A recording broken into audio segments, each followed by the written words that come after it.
A chill trickled down his spine, more piercing than the rain rattling the window. The letters J.C. repeated in his mind. He'd never heard Raina mention anyone by those initials.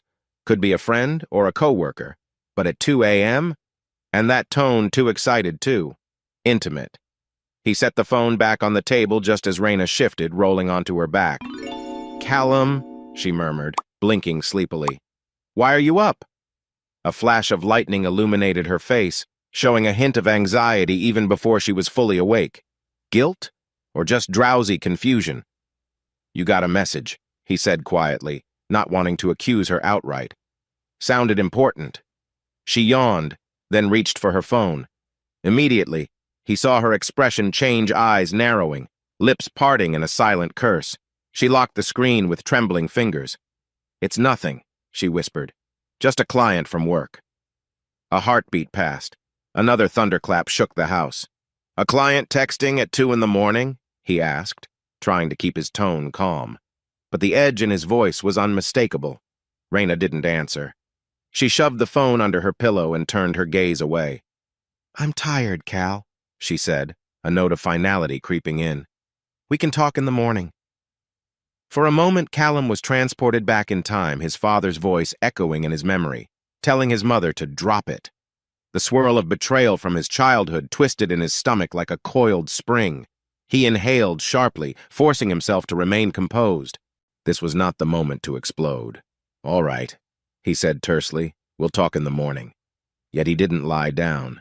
He listened to the storm while Raina's breathing steadied, indicating she'd dozed off again. The message on her phone flashed behind his eyes, an unwanted neon sign in his thoughts. J.C. Friday night. Something about it reverberated with the kind of tension he thought he'd left behind when he promised himself he'd never repeat his father's mistakes or endure the same heartbreak his mother had. It was almost 2:30 a.m. when he finally lay back, the sheets cold and uninviting. The storm battered the windows relentlessly, each gust of wind feeling like a warning. He stared at the ceiling, watching lightning shadows dance across the plaster. Could be innocent, he told himself. But it sure as hell didn't feel that way. Raina had never been secretive about her clients, or about anything, really. Yet there she was, snatching her phone like it contained state secrets. Her voice had that edge of nervousness, the same kind of forced calm he remembered seeing in his father's eyes a lifetime ago. The night stretched on in slow, agonizing minutes. He couldn't sleep. Each thunderclap reminded him of a warning bell, each flash of lightning an interrogation light. The air felt thick, suffocating with unspoken fears. At around 3 a.m., the storm finally eased into a steady drizzle. The hush brought no comfort. Instead, the quiet allowed his thoughts to race even louder. Friday night, 3 days away. Whatever was happening, if he didn't get answers soon, he might find himself dragged into a nightmare he recognized all too well. He glanced over at Raina's sleeping form. She looked peaceful, her long hair fanning across the pillow. He loved that hair. He used to brush it for her after showers, used to bury his face in its scent after a long day. Now, a single text message had triggered 1,000 suspicions, each more painful than the last. Lightning flashed one more time, revealing the phone under Raina's pillow. His gaze lingered on it. Should he just ask her outright in the morning? Or pry further, see the rest of the messages? His chest felt tight. He despised the idea of snooping, but the dread gnawing at him was too strong to ignore.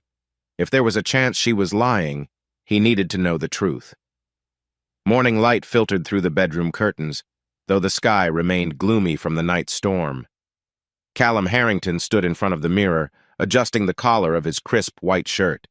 He tried to avoid glancing at Raina, who was busy fussing with her hair. Neither of them had spoken more than a few words since waking. "Are you okay?" she asked, catching his eye in the reflection. She looked a bit paler than usual, like she'd slept no better than he had. He forced a tight-lipped smile. "I'm fine.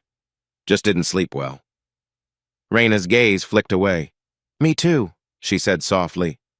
There was an awkward pause, the unspoken conversation from last night looming between them. Callum nearly asked about the text, about Friday, about J.C., but as if sensing the direction of his thoughts, Raina quickly grabbed her purse and phone. "I have to head out early," she said. "There's a staff meeting at 8. "Sure," Callum replied, his voice neutral. "I'll see you tonight." He watched her leave, heart still pounding with residual tension. He hated feeling suspicious, but the memory of that text, it just wouldn't let go. By the time he arrived at the Houston Auto Rovers dealership, where he worked as a lead sales consultant for upscale RVs, he was half an hour later than usual. The place was already bustling with co-workers setting up for the day. A tall, lanky colleague named Spencer Gray, one of the top detailers on staff, greeted him with a concerned frown. "Hey, buddy, you look like you got run over by a truck.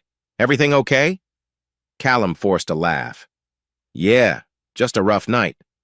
Spencer nodded sympathetically, then launched into some update about a new RV model that had arrived that morning. Callum tried to focus, but his mind drifted back to Raina. Did she get to her office okay? Was she texting JC right now? He shook the thought away, stepping into the main showroom. The wide, gleaming floors displayed a row of impressive motor coaches, their sleek designs promising adventure and luxury.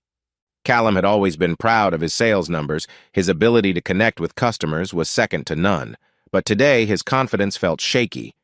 By mid-morning, he'd managed to speak with 2 customers, though he barely remembered the conversations.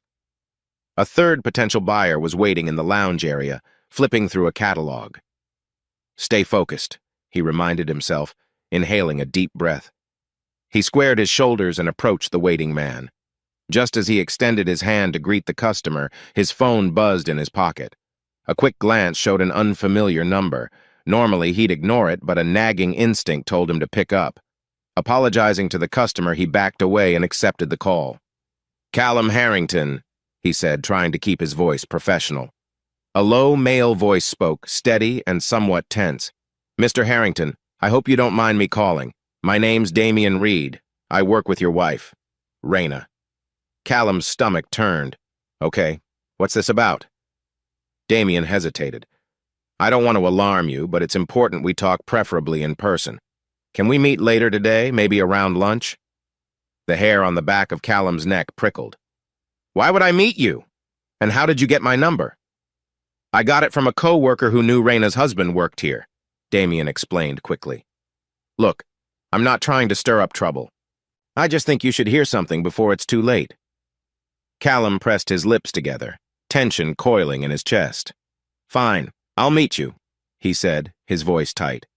"There's a coffee shop called Rosewood Cafe a few blocks from the dealership. Noon?" "Great," Damian said. "See you then." He ended the call feeling a cold wave wash over him. Another ominous sign. Another man calling, wanting to discuss Raina. The day had just started, yet he felt like it was already unraveling. "Everything okay?"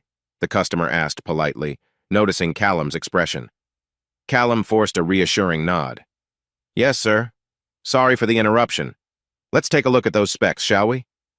He tried to pour himself into the sales pitch, but all he could think about was this Damian Reed, someone who apparently knew more about Raina's situation than he did.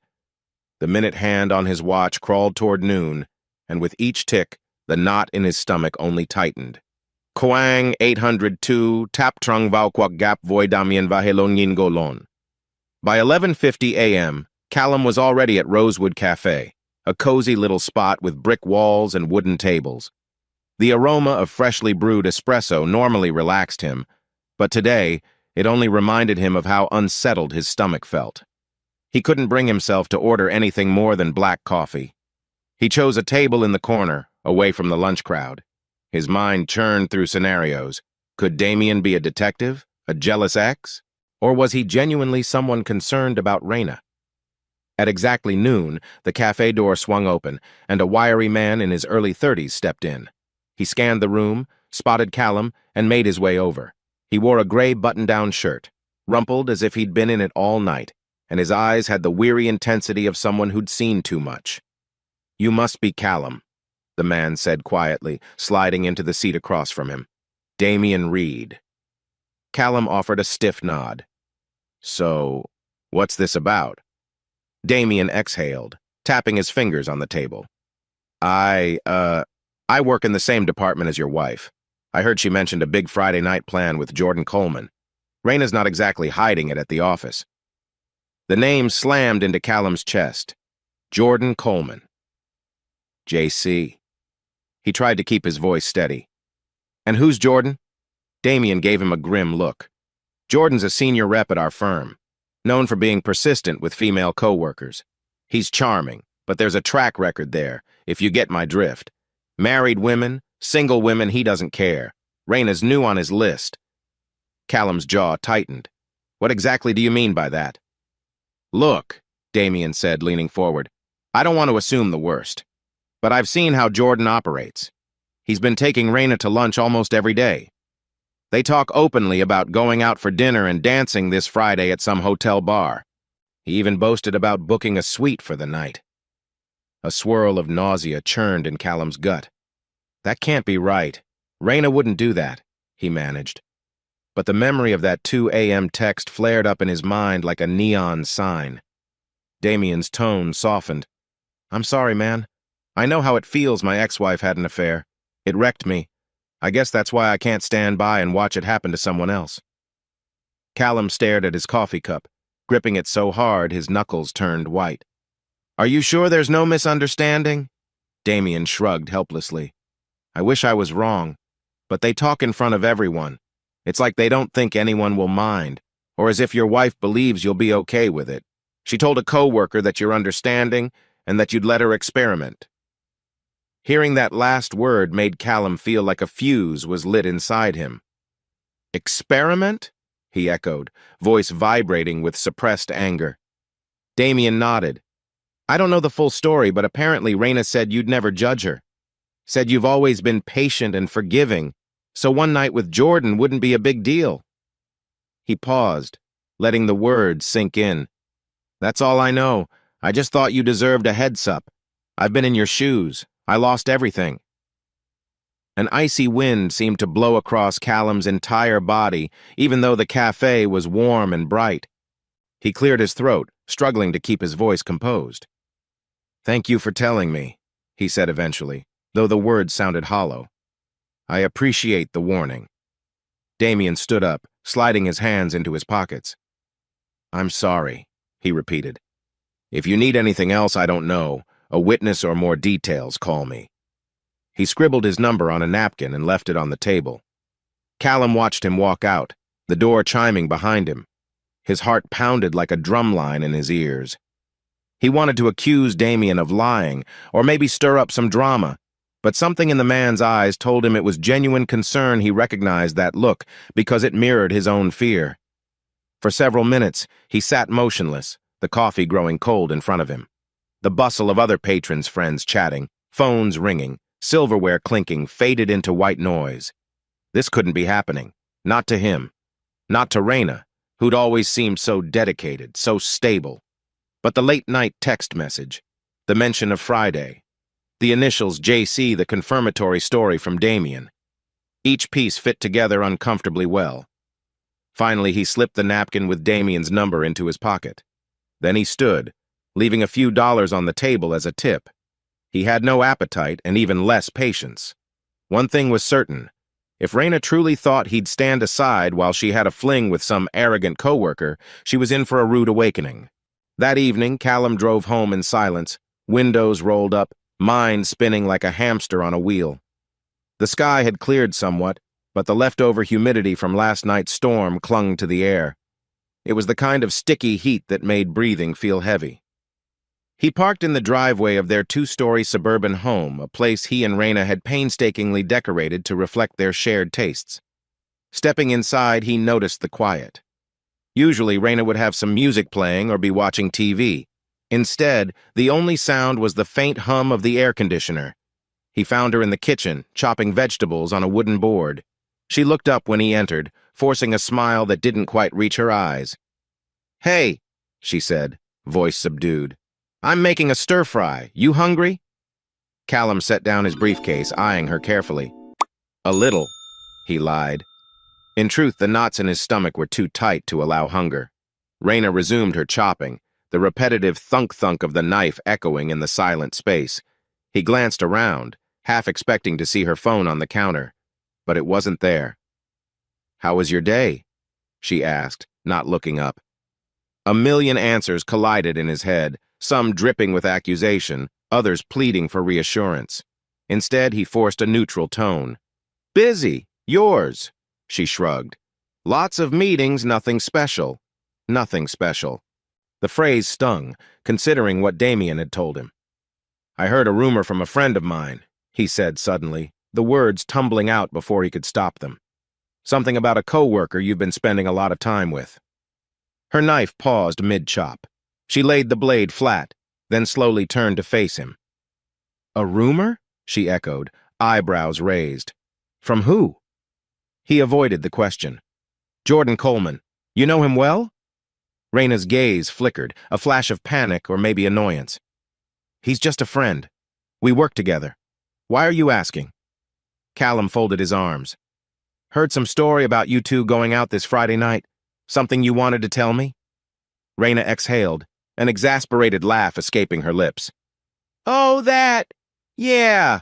We have a small after-work get-together planned. It's not a big deal, Callum."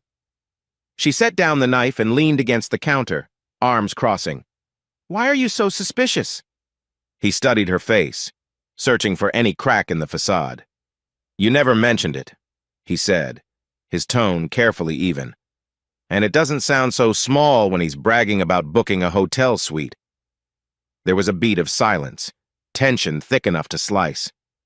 Raina's cheeks flushed, and she pushed a strand of hair behind her ear. "Look, Jordan can be dramatic. He joked about getting a suite because the bar might close early. I told him I'd think about it. That's all." Callum's pulse hammered. "So you did plan on going? With him? Alone?"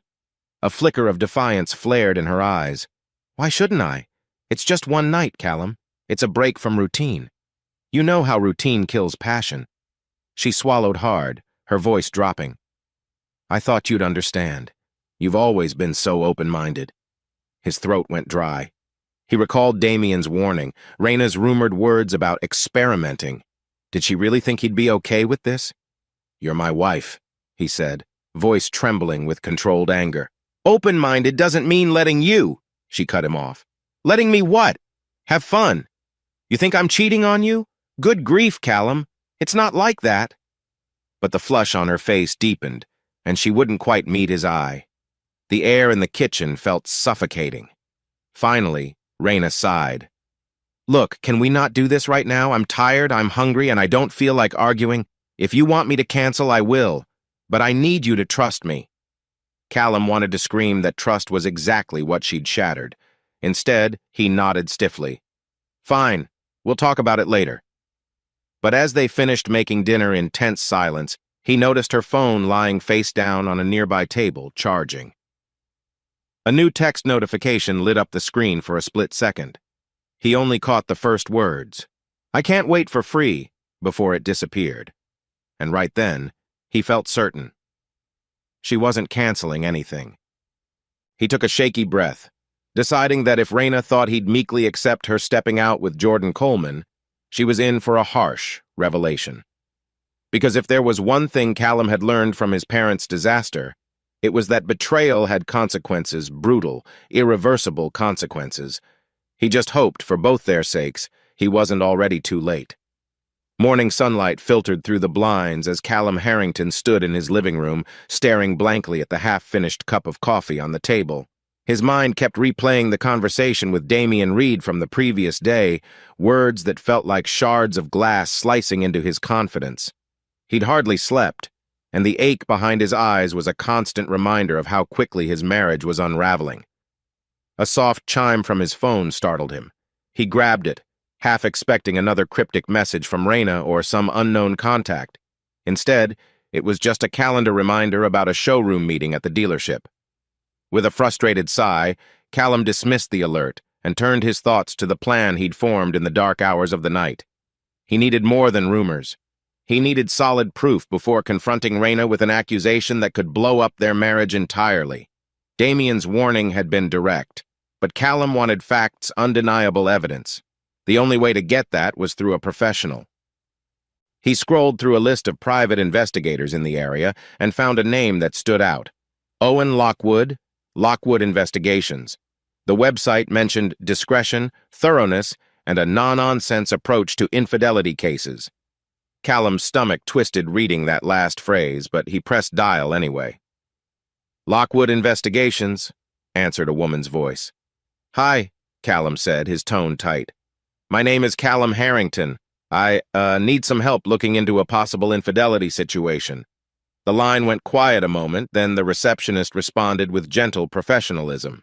"Mr. Harrington, I'm sorry you're dealing with that. Mr. Lockwood is available for a consultation this morning if you're free." 5 minutes later, he had an appointment set for mid-morning.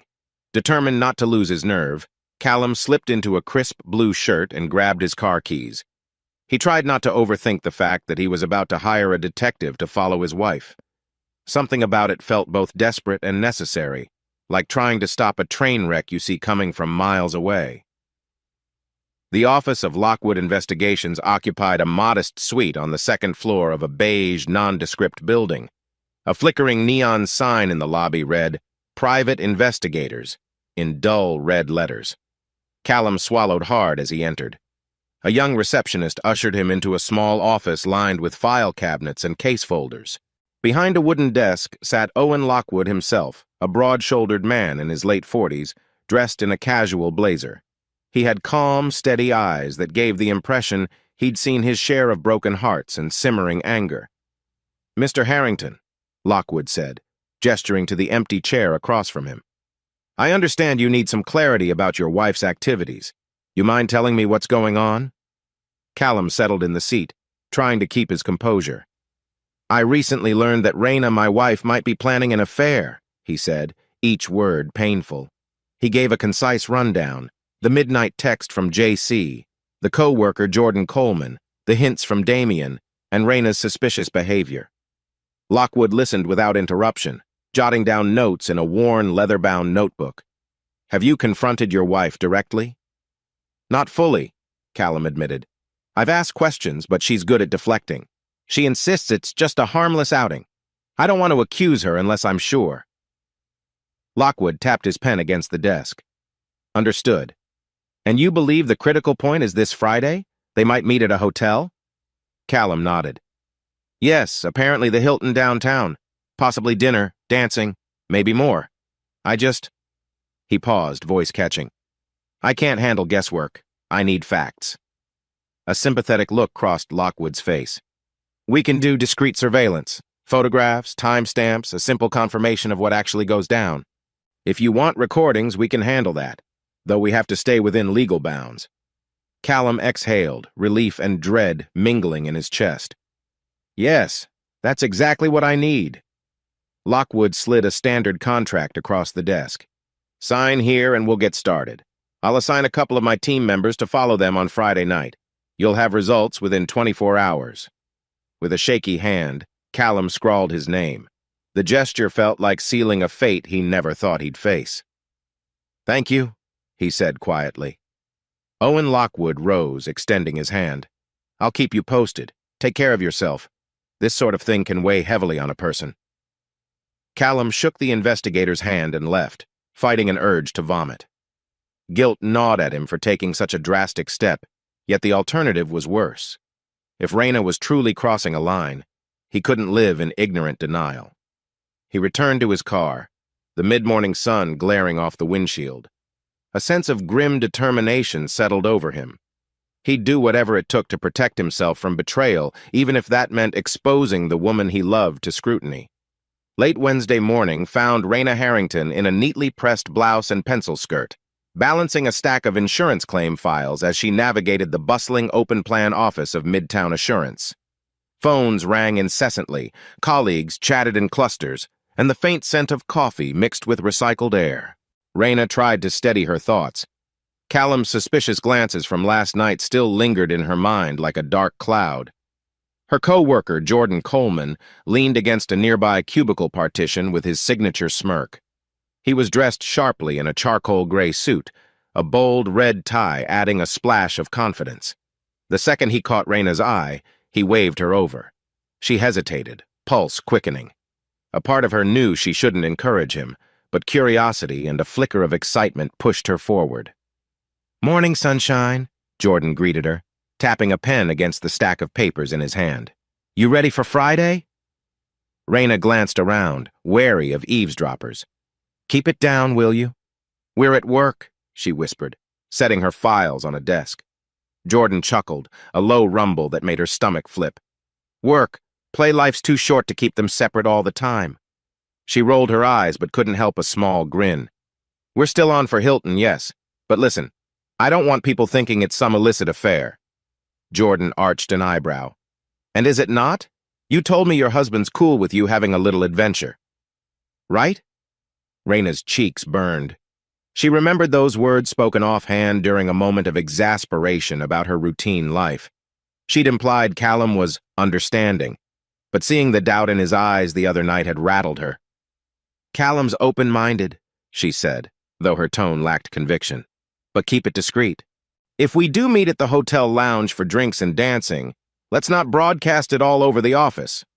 Jordan gave a playful wink. "Whatever you say, boss." He leaned in closer, his cologne vaguely citrusy. "I booked the suite already, you know, just in case we get tired of dancing." Her heart skipped. The way he said "we" sounded dangerously intimate. She forced a casual shrug. "We'll see how the night goes." Before Jordan could reply, Damian Reed appeared around the corner, holding a sheaf of papers. His usually stoic face looked tense. Raina straightened, feeling like a child caught stealing cookies. Damian paused, gave the pair a pointed look, then moved on, though Raina noted the flicker of disapproval in his eyes. Jordan waved a dismissive hand in Damian's direction. "He's always so uptight. Ignore him." Raina nodded but couldn't shake a sudden wave of guilt. She picked up her claim files again, half turning to Jordan. "I've got to process these for the afternoon meeting. See you later." Jordan's smirk widened. "Text me, gorgeous." Hurrying away, Raina tried to calm her rattled nerves. True, she'd been longing for a spark of excitement, something to break the monotony of daily life. But the more Jordan talked about that hotel suite, the more she sensed she was dancing on a knife's edge.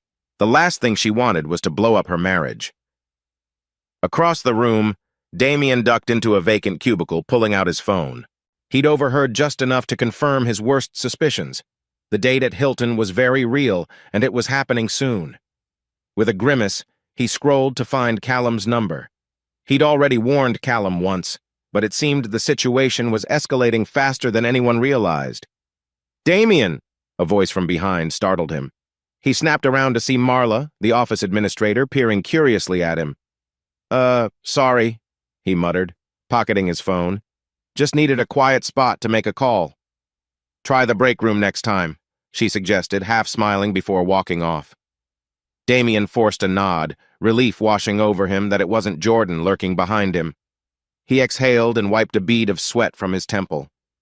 Deep down, he loathed interfering in another marriage, yet he couldn't turn a blind eye. He'd witnessed the agony of deception firsthand. If Raina and Jordan were truly crossing lines, Callum deserved to know, no matter how brutal the truth. As he headed back to his desk, Damian dialed Callum's number. It rang twice before going to voicemail. He left a hushed message. "Hey, it's Damian. I, overheard more talk about Friday night. You should prepare yourself. I'm sorry." He ended the call, a heaviness settling over him. He wasn't sure what else he could do, but ignoring the situation was no longer an option. Not when it felt like half the office was whispering about Raina's exciting little fling. Thursday evening arrived like a slow-moving storm. By the time Callum pulled into the driveway, the sky was layered with gray clouds that mirrored the unease twisting in his gut.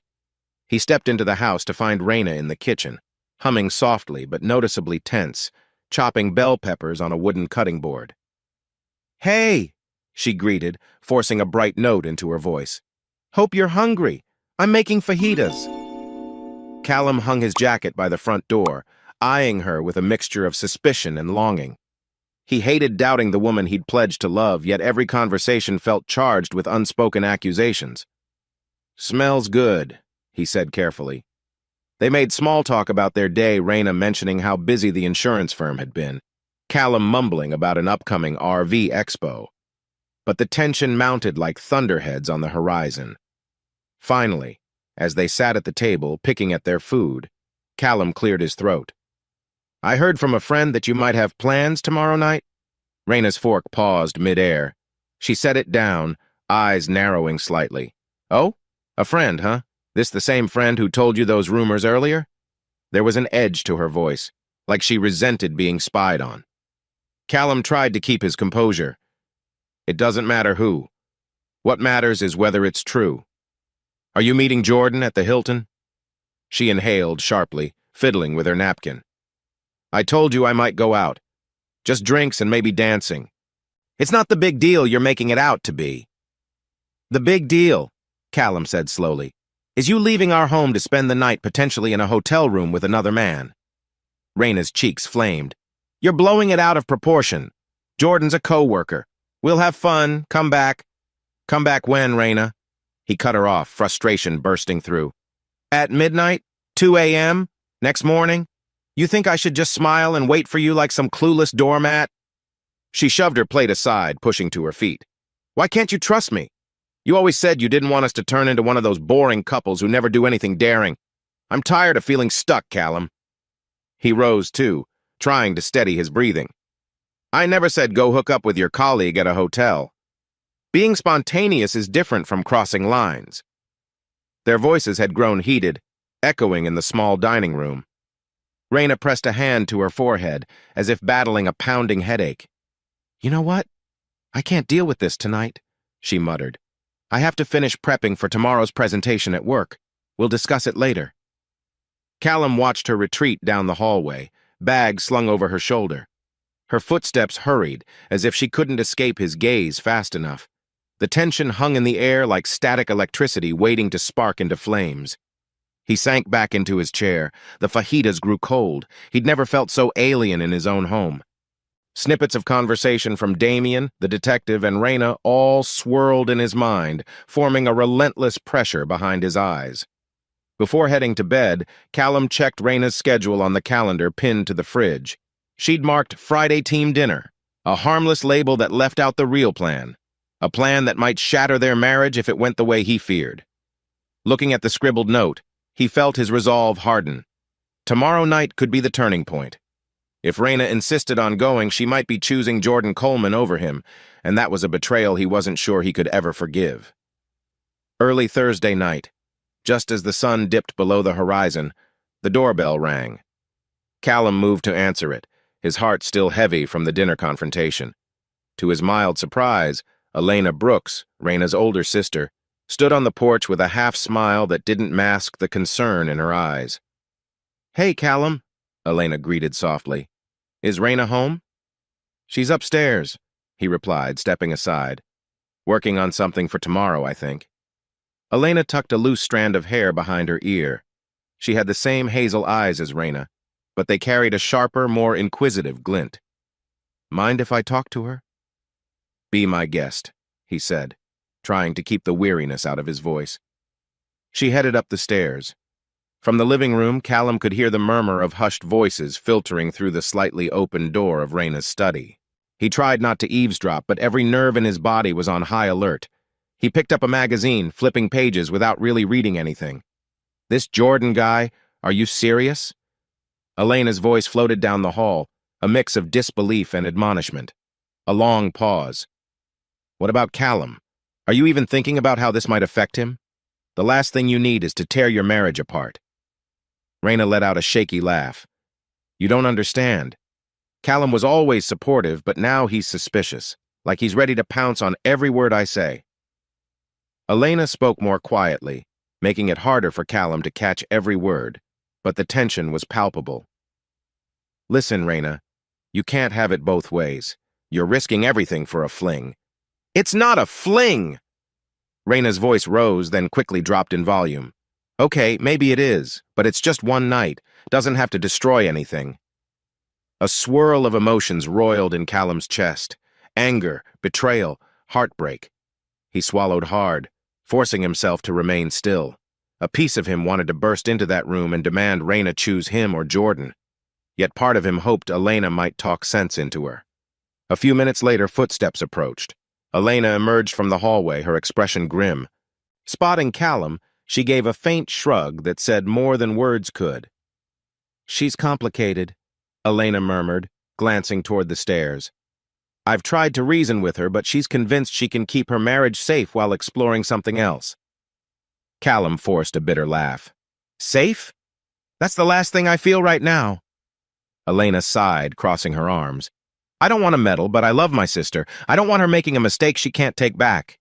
Maybe you could talk to her calmly. Show her you're willing to fix whatever issues you two have." He felt a surge of frustration. "I've tried talking. She just keeps dodging questions, acting like I'm the problem for not trusting her." His voice wavered, revealing the raw hurt beneath. "Maybe you can try again," Elena suggested, though her tone was uncertain. "I'm not sure she'll listen, but it's worth a shot." At that moment, Raina appeared at the top of the stairs, arms folded over her chest. "Elena, I appreciate you coming, but I'm fine," she said, forcing a tight smile that never reached her eyes. "Really?" Elena pursed her lips. "Then I'll head out. Just be careful, Raina, and think about what you're risking." She slipped past Callum, giving him a sad nod before stepping out into the dusk. The door clicked shut, leaving husband and wife standing in an awkward silence broken only by the soft hum of the air conditioner. Raina sighed. "You know she came here to warn me, right? She thinks I'm making a huge mistake." Callum set down the unread magazine. "And are you?" She hesitated, lips pressed tight. "I don't know," she whispered. "I just know I need to feel something different. This routine is suffocating me." A dozen responses fought to be spoken, each laced with anger, sorrow, or desperation. In the end, Callum simply nodded, letting the air thicken with unanswered questions. Raina lingered, looking like she wanted to say more but couldn't find the words. Finally, she turned and retreated upstairs again, leaving him alone with a hollow ache where certainty used to be. From the doorway, he caught Elena's parting glance in his memory, the look of someone who feared the worst. And in that moment, he realized he shared the same dread, that by tomorrow night, everything might fall apart, no matter how much they wanted to pretend otherwise. Twilight settled over the quiet suburban street, painting the sky with streaks of purple and orange. From the living room window, Callum Harrington could see his neighbors winding down for the evening porch lights clicking on, families gathered around dinner tables. Inside his own house, however, the atmosphere crackled with unease.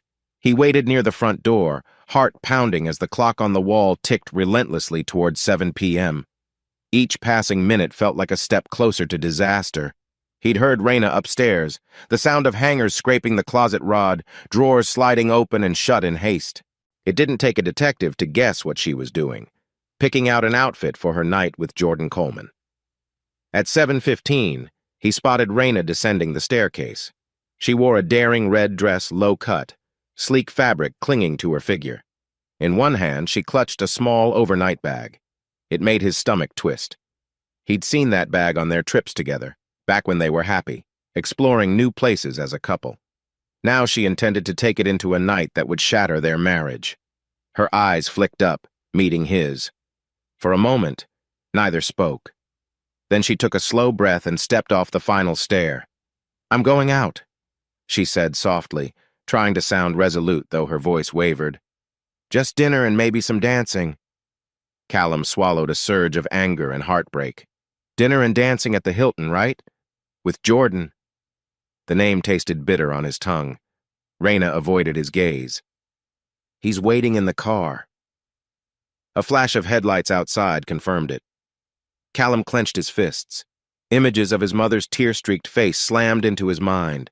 A memory from so long ago, her fear, her anguish when she discovered her husband's affairs. He'd promised himself never to stand by if he sensed betrayal. And yet here he was, on the brink of repeating that family curse. He took a measured step forward, blocking the path to the door.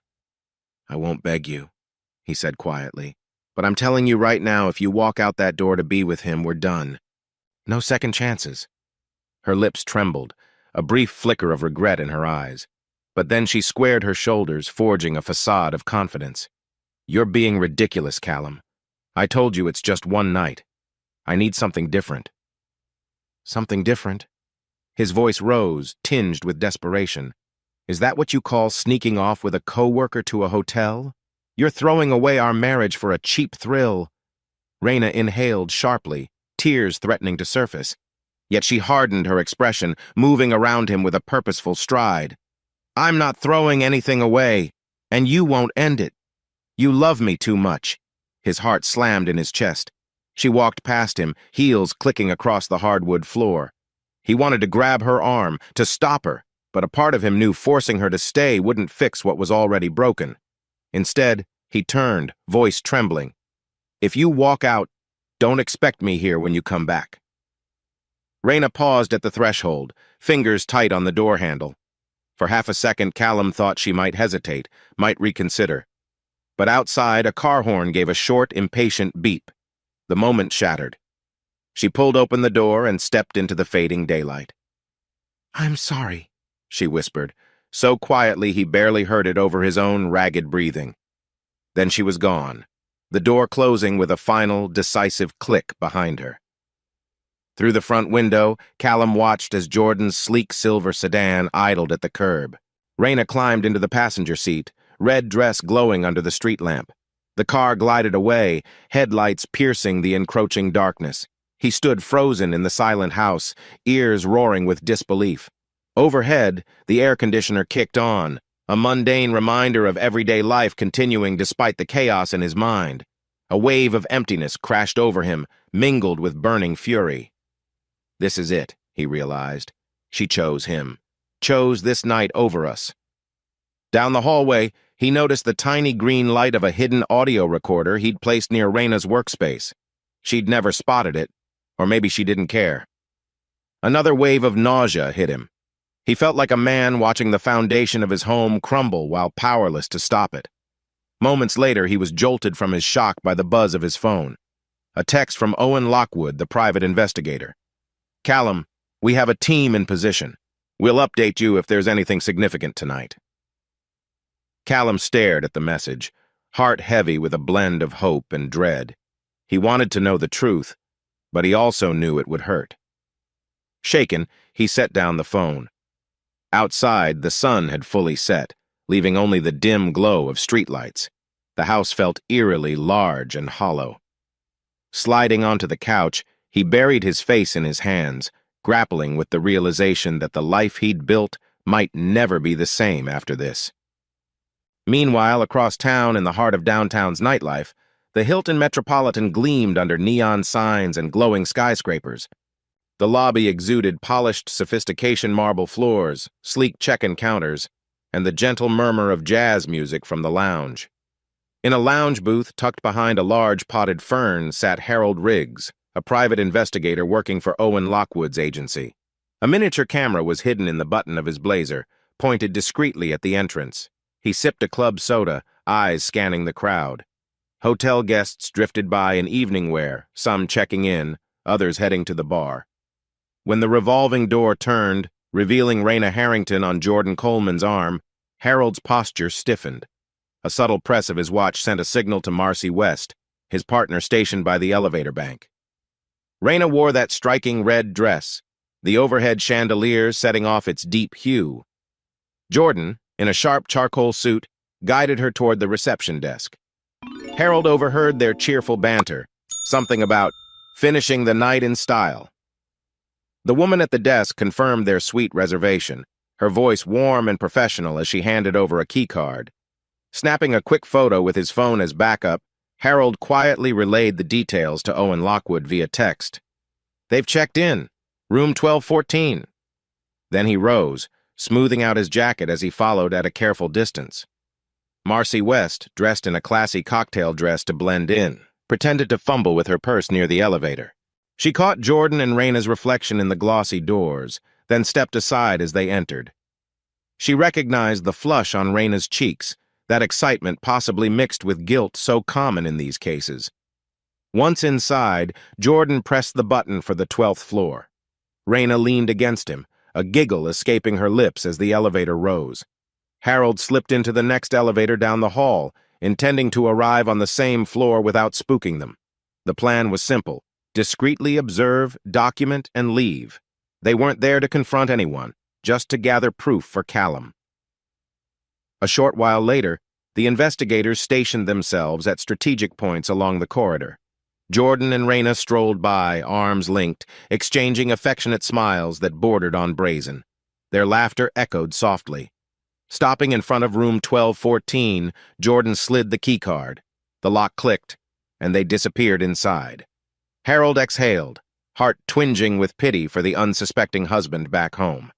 He and Marcy set up a minimal surveillance routine. Listening devices weren't an option here due to strict legal lines. But they could confirm how long the pair stayed, who else entered or left, maybe snag a shot if the door opened. After an hour of near silence, the door finally cracked open. Raina appeared in the doorway, leaning out to look down the hall. She was barefoot now, hair slightly mussed, cheeks glowing with more than just the hallway lighting. She whispered something to Jordan behind her. Harold caught a half-second glimpse of Jordan's hand sliding around her waist, pulling her back into the suite. The door shut firmly. Marcy exchanged a grim look with Harold. "That's definitely not just a friendly workouting," she murmured. Harold nodded, checking the timestamp on his phone. This was all the evidence Callum needed. The photos, the video captured by their hidden camera in the corridor, no rational explanation could twist it into innocence. Back in the elevator, Harold typed a quick update to Lockwood. "They're alone in the suite. No sign of leaving soon. We have enough footage." Lockwood replied swiftly, "All right, wrap up and head out. Client can decide how to proceed." They left the hotel discreetly, their job done. The city lights blurred as they hailed a cab, heading to the office to compile the evidence. Neither said much. They'd handled dozens of such cases, but the sour taste remained the same. The heartbreak that would inevitably follow left a cloud over their work. Meanwhile, behind the heavy door of room 1214, Raina and Jordan toasted with a glass of red wine from room service. Soft jazz played from a speaker. To an outsider, it might have looked like a scene from a romantic movie. But in reality, each moment was being painstakingly recorded by watchers on behalf of a betrayed husband. Miles away, Callum stared at his phone, half hoping to get no news, half dreading the truth he knew would come. When the text from Lockwood finally arrived, "We have confirmation. I'm sorry." He felt his heart twist into a knot. Everything from this point on would never be the same. Back at Callum's house, the clock struck midnight, but he found no solace in sleep. He paced the living room, phone in hand, replaying the detective's words. Confirmation, proof. Raina had truly gone through with it, leaving their marriage to wither in a single evening. Exhausted, he tried sitting on the couch, flicking on the TV for distraction. But every channel seemed to blur into the same silent question. What now? He pictured Raina at the hotel, forgetting him, letting Jordan's arms replace the life they'd built. The thought sent a jolt of nausea through his gut. At around 2 a.m., he brewed a pot of coffee, dark, bitter, the kind that left a stinging aftertaste. The aroma reminded him of better times. Lazy Sundays with Raina, sipping lattes in their pajamas. It felt like a lifetime ago. By 4 a.m., a plan had solidified in his mind. If she refused to respect their marriage, he'd remove her presence from this home. He wasn't entirely sure if it was an act of heartbreak or defiance, but once the idea lodged, he couldn't let it go. Dawn broke with a grayish light creeping across the lawn. Callum set his mug aside and marched to the bedroom. He flung open Raina's closet. Rows of dresses, shoes carefully lined up on racks. The items that once symbolized her style and vibrancy now felt alien. Methodically, he grabbed empty boxes from the garage and returned, heart pounding like a war drum. He started with her dresses, folding them less neatly than he should have, half lost in a haze of anger and sorrow. Each garment felt like a memory worn on a date night, or at a cousin's wedding, or even for a casual brunch. He stuffed them into boxes with trembling hands. Tears burned at the corners of his eyes, but he swallowed them back. No more tears, he told himself. She's the one who left. Next came her shoes heels, flats, sandals. He lined them up in a separate box, a swirl of dusty rose and black patent leather. He paused at a pair of white trainers, recalling the day they'd jogged together in the park, laughing when she tried to race him. The memory felt like a punch to the gut. He tossed the shoes in, pressing the lid shut. He moved on to her bathroom cabinet, clearing out makeup, skincare, personal items, lipsticks in muted pink, the brand of perfume she favored. He recognized the faint floral scent that still lingered. It once made him smile. Now it choked him. Into a plastic bag they went, just as mechanical as the rest. Lastly, he removed every framed photo of them from the walls and shelves. Their wedding picture, Raina in ivory lace, beaming, her hands entwined with his. A snapshot from a cabin trip in the mountains, another from a friend's barbecue. He stacked them face down on the dining table, out of sight. The emptiness on the walls was shocking, as if the house itself had been gutted. Outside, the rising sun colored the sky a pale orange. Callum hauled the boxes and bags into the garage. He eyed Raina's car, parked in its usual spot. The keys lay on the kitchen counter. He'd found them in a bowl by the front door last night. Wordlessly, he popped the trunk and loaded every scrap of her belongings inside. By the time he was done, sweat streaked his forehead despite the cool morning air. His hands trembled from lack of sleep and raw emotion. He leaned against the car, trying to steady himself. She made this choice, he told himself. I won't live a lie. It was nearly 6 a.m. when he slammed the trunk shut, slipping the car key onto the driver's seat. A wave of finality washed over him, crushing and liberating all at once. No turning back now. Exhausted, he staggered inside, double-checked the locks. The entire house felt hollow, stripped of warmth. All that remained were his own clothes, his own personal touches, and the distant echo of a past that had died in the night. He sank onto the bare sofa, ignoring the tangle of sheets and pillows he'd left behind. From the corner of his eye, he spotted a small framed photo he'd missed one of Raina as a child, standing next to her sister Elena. He picked it up, fingers tracing the edges. For a second, he almost set it aside as well. But something made him slip it into a drawer instead, perhaps a reminder that not everything had to be destroyed. He closed his eyes, head pounding. The moment he drifted off, the phone chirped with a text. He forced himself to read it. Owen Lockwood here. Raina and Jordan left the Hilton an hour ago. Our final footage is ready whenever you want it. Callum clenched his teeth, dropping the phone onto the table. He didn't need to see more proof. The damage was already done. All that mattered now was ensuring Raina understood there was no welcome left for her in this house. The morning sun was well above the horizon when Raina pulled up to the driveway in Jordan's car. She insisted he drop her off a block away, not wanting him to witness the fallout. Now, stepping onto the familiar walkway, she felt a swirl of anxiety gnaw at her stomach. The memories of last night wine, slow dancing, the hotel suite rushed in, leaving her both exhilarated and guilty. She reached the front door, fished out her house key, and slid it into the lock. It didn't turn. Her heart lurched. She tried again, more forcefully this time, but the lock was different. Panic flared. She knocked. No response. She pounded harder, voice cracking with desperation. Callum, are you in there? Inside, Callum jolted awake from an uneasy doze on the couch. He could hear Raina's frantic banging, but he made no move to open the door. Instead, he swallowed a surge of bile. He'd told her, if she left, it was over. Outside, Raina pressed her ear to the door, hearing only muffled silence. Her chest tightened. Callum, please, let me in. Minutes crawled by with no response. She considered calling him, but remembered she'd left her phone charging in the car. Clenching her jaw, she paced around to the side window. Peering in, she saw the living room was dim, curtains drawn. No sign of her husband. Callum! She yelled, rapping on the glass. Suddenly, the front door cracked open just a few inches. Callum stood behind it, face drawn, eyes red from lack of sleep. His voice was low and cold. What are you doing here? Raina let out a shaky breath.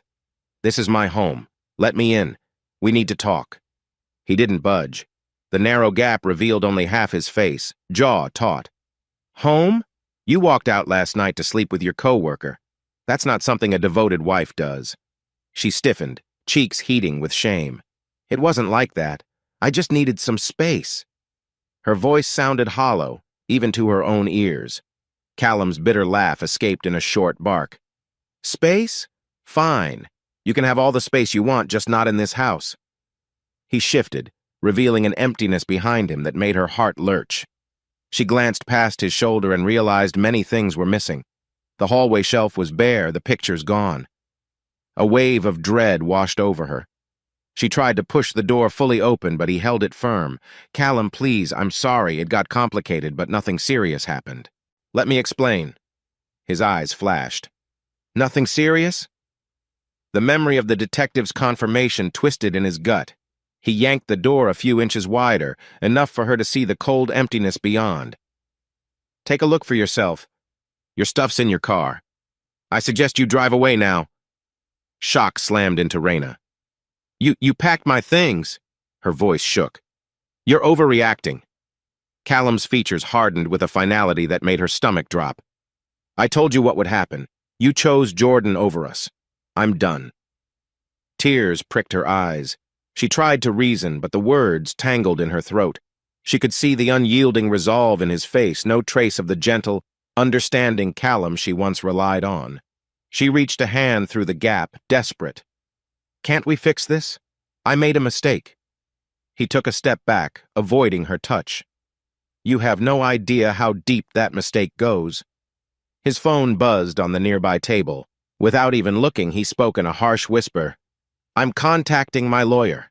By Monday, I'll file for divorce." "Divorce?" Raina's voice cracked with a sob. No, Callum, please, this was supposed to be just one night. I never thought—" He cut her off, gaze burning with heartbreak. "That's exactly the problem you never thought. Or maybe you did and you just didn't care." He reached for the doorknob. "Goodbye, Raina." She tried to wedge her foot against the door, tears spilling over. "Don't do this!" His hand tightened on the wood, pushing. "Go! Now!" With a final surge of despair, she let her foot drop, allowing the door to slam shut in her face. The echo reverberated through the still air. In that moment, she realized he was genuinely serious. No shouting match or tearful apology would undo the choice she'd made. Her shoulders shook with silent sobs as she stumbled back onto the porch. Peering helplessly around, she caught sight of her own car parked on the street, stuffed with boxes, her entire life crammed inside. The reality hit like a punch to the gut. She'd gambled their marriage for a thrill and lost everything in one night. Inside, Callum leaned against the door, heart pounding. He forced himself not to open it again, not to rush after her. She made her bed, he thought, ignoring the painful tightness in his chest. With shaking hands, he grabbed his phone, sending a terse message to his attorney. Need to proceed with divorce immediately. Then he closed his eyes, breath ragged. The vow he'd once made to love and protect Raina felt hollow now, overshadowed by betrayal. Drained and numb, he sank to the floor, tears he couldn't contain finally spilling forth. He didn't know what tomorrow held, only that his world had been split in two, and there was no going back. A pale midday sun cast soft shadows across the quiet cul-de-sac. Raina Harrington, eyes red from a night of crying, gripped her small suitcase as she stood at Elena Brooks' front door. The house, a tidy split level with a neat lawn, contrasted sharply with the turmoil spiraling in Raina's heart. She tapped the doorbell, glancing over her shoulder at the car that had dropped her off an old taxi, because she'd felt too ashamed to ask any friend or coworker for help. The driver pulled away, leaving Raina alone with her trembling thoughts. A moment later, Elena opened the door. Her mouth fell open, eyes flicking from the suitcase to Raina's tear-streaked face. "Oh my God! Raina, come in!" She pulled her sister into a tight hug. Raina practically collapsed into her arms. I didn't know where else to go." She stepped into the foyer, feeling the warmth of Elena's home envelop her. The faint smell of cinnamon-scented candles clung to the air, a surprisingly comforting reminder that normal life still existed for some people. Elena guided her to the living room, pushing aside a stack of magazines to clear a spot on the sofa. "What happened?" she asked, though her anxious tone suggested she already suspected the worst. Raina swallowed, tears threatening again. "I went through with it the night at the hotel," she whispered. "Callum found out. He changed the locks, threw me out. There's no way back." Elena's face reflected a mix of sorrow and frustration. "Raina, I tried warning you. Are you sure there's no salvaging it? Maybe he just needs time to cool off." She shook her head, pain flashing in her eyes. "He threatened divorce. He wasn't bluffing." His lawyer probably has the papers ready by now. A heavy silence draped over them. Finally, Elena squeezed her sister's hand. You can stay here as long as you need. Mom and Dad will want an explanation, though. They've been calling me nonstop since this morning. Raina sighed, leaning back against the sofa cushions.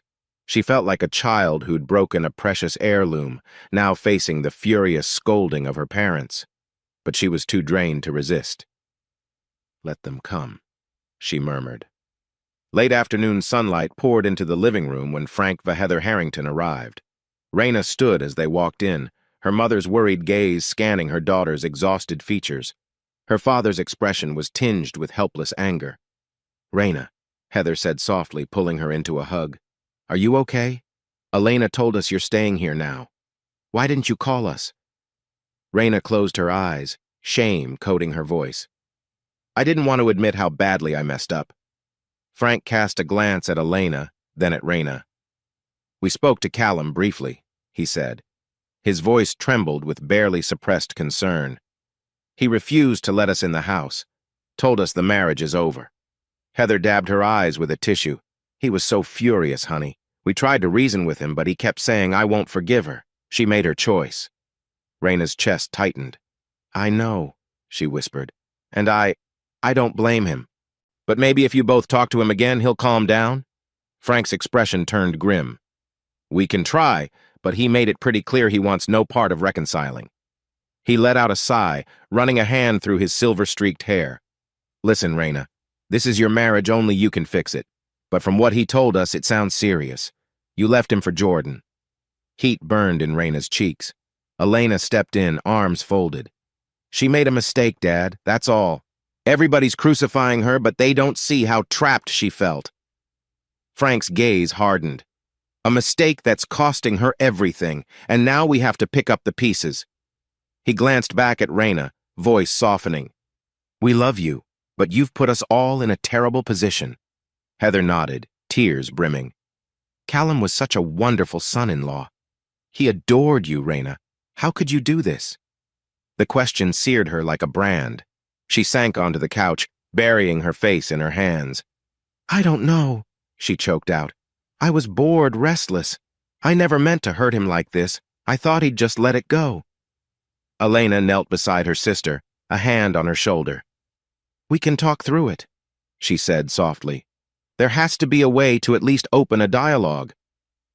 But Raina's gut told her otherwise. The memory of Callum's face ashen, eyes filled with betrayal haunted her. He'd never looked so resolute, so done. Even now, she felt a cold dread that this was no passing argument. It was final. Frank cleared his throat. We'll try once more with him. But if he slams the door in our faces again, he shook his head, helpless. Then you'll have to accept the consequences. Raina nodded numbly, tears rolling down her cheeks.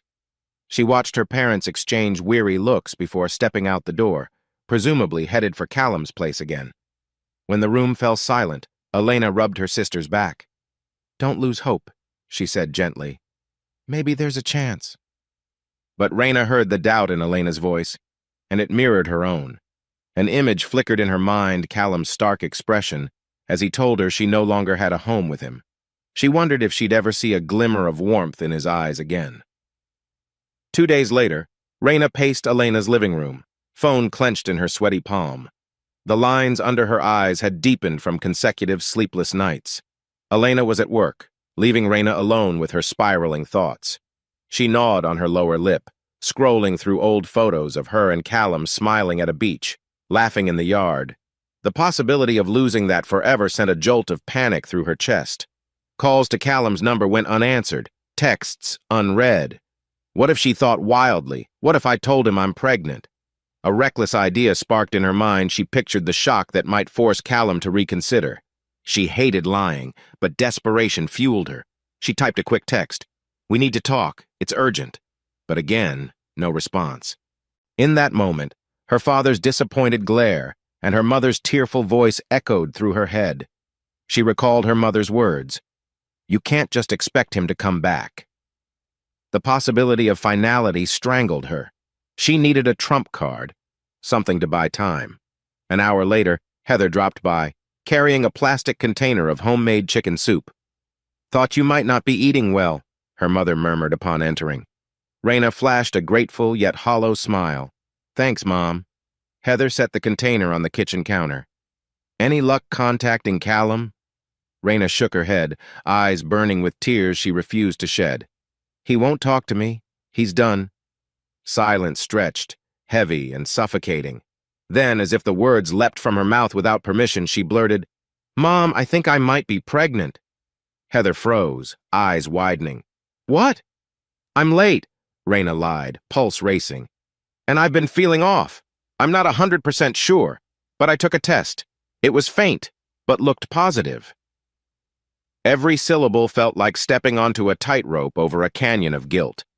Her mother pressed a hand to her chest, eyes lighting up with a stunned mixture of hope and concern. Oh my goodness, Raina, this changes everything." Raina forced a shaky nod. "Yes, but please don't tell Dad yet. I haven't confirmed it with a doctor, and Callum—" She trailed off, letting the unspoken desperation linger. Heather let out a breath, eyes shining with tears. "I won't say a word to your father yet, but sweetie, if you're expecting a child, Callum has to know. He can't ignore you then." Raina's guilt twisted deeper.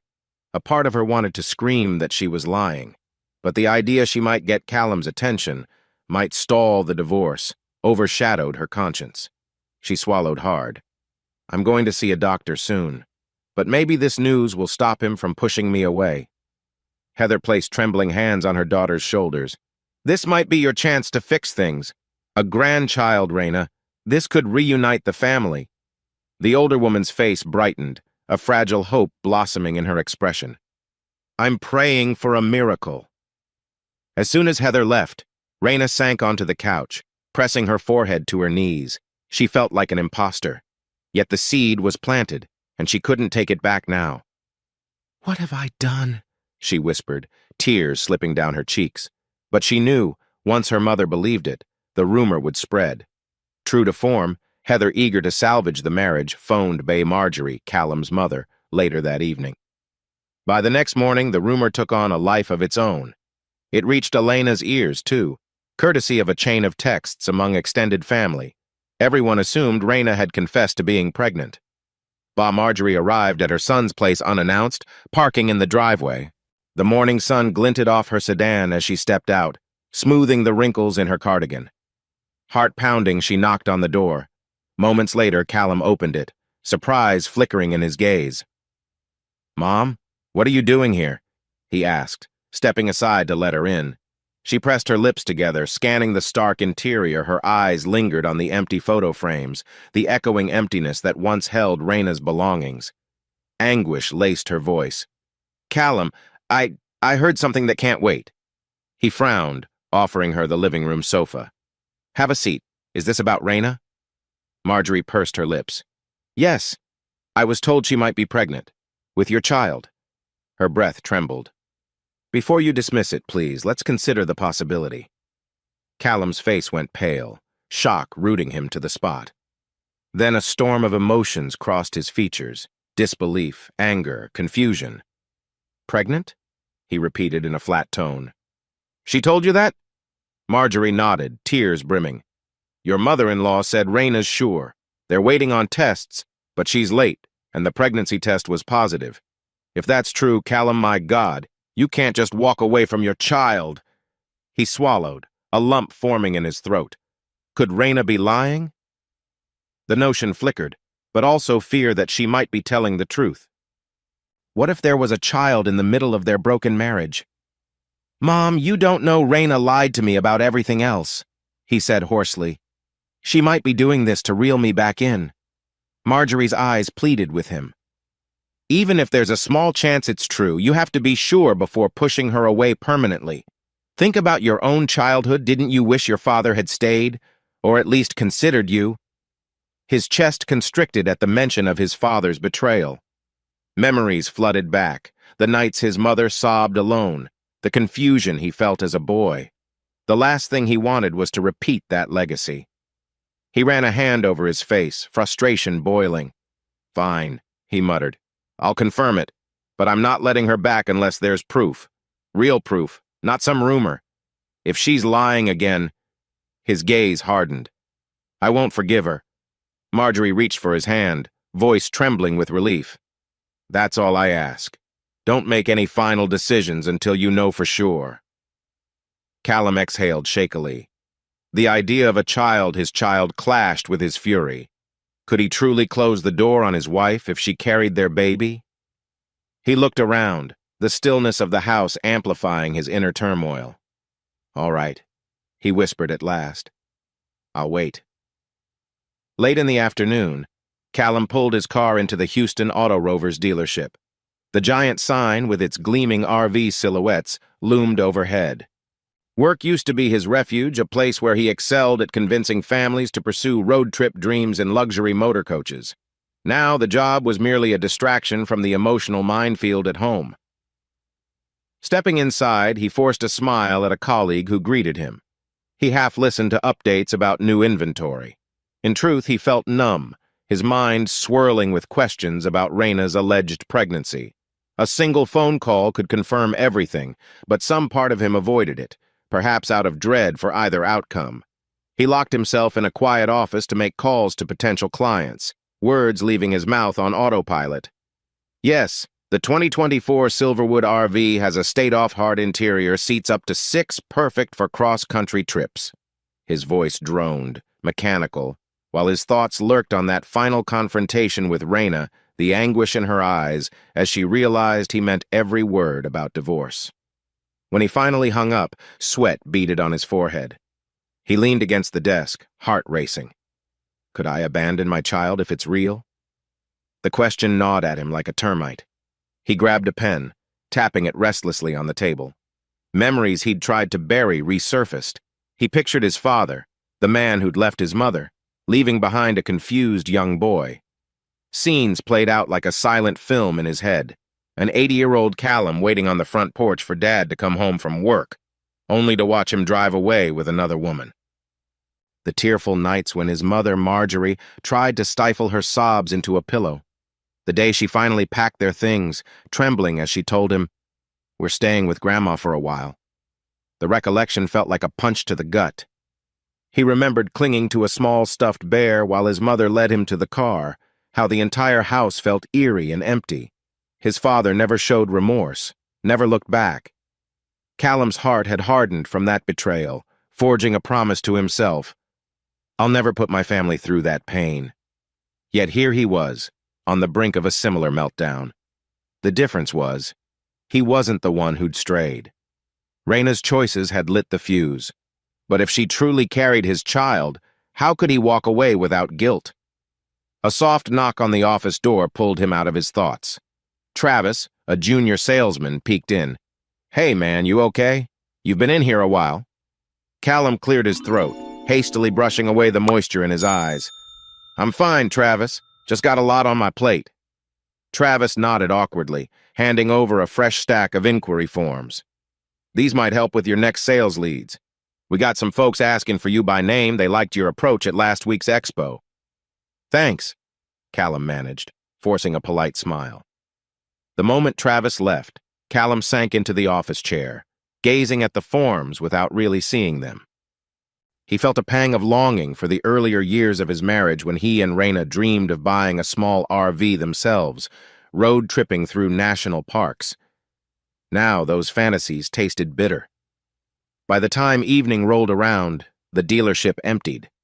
Callum was left in the quiet, fluorescent-lit showroom with rows of gleaming RVs. He stepped outside, the hot Texas air wrapping around him like a thick blanket. The sky burned orange, a sign that dusk was near. Suddenly, he pulled out his phone. After a moment's hesitation, he dialed Raina's number.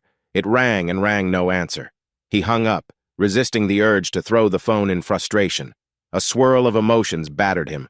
Fury, regret, the faintest thread of hope that maybe she'd call back with an explanation, any explanation that made sense of this pregnancy claim. He trudged to his car, a low hum of cicadas in the background. Starting the engine, he allowed the old pain from his childhood to surface fully the day his mother took him away from the house that never truly felt like home anymore. He remembered her words as she buckled him into the back seat. Callum, sweetheart, Your dad made choices that hurt us, but we'll be okay. I promise. He'd never fully trusted that promise. Yet ironically, now it was him who had to decide if he'd walk away from a child if Raina was lying or if she was truly expecting. The road ahead felt dark and uncertain. Staring at his reflection in the rearview mirror, Callum whispered, "I won't be like him, no matter what." A tear slipped down his cheek, quickly wiped away. He backed out of the parking lot, the looming question of Raina's pregnancy fueling a fresh ache in his chest. The next morning arrived with a blaze of sunlight piercing the glass facade of Houston Auto Rovers. The dealership's doors slid open, letting in a wave of humid air and Mr. and Mrs. Ridgway, an elegant older couple looking every bit the part of wealthy travelers. Beside them stood their granddaughter, Selena Ridgway, clad in sharp business casual attire that matched her aloof expression. Callum recognized the Ridgways instantly. They'd purchased a high-end RV months ago, praising his attentive service. Yet today, the tension around them was palpable, as though an invisible storm cloud hovered overhead.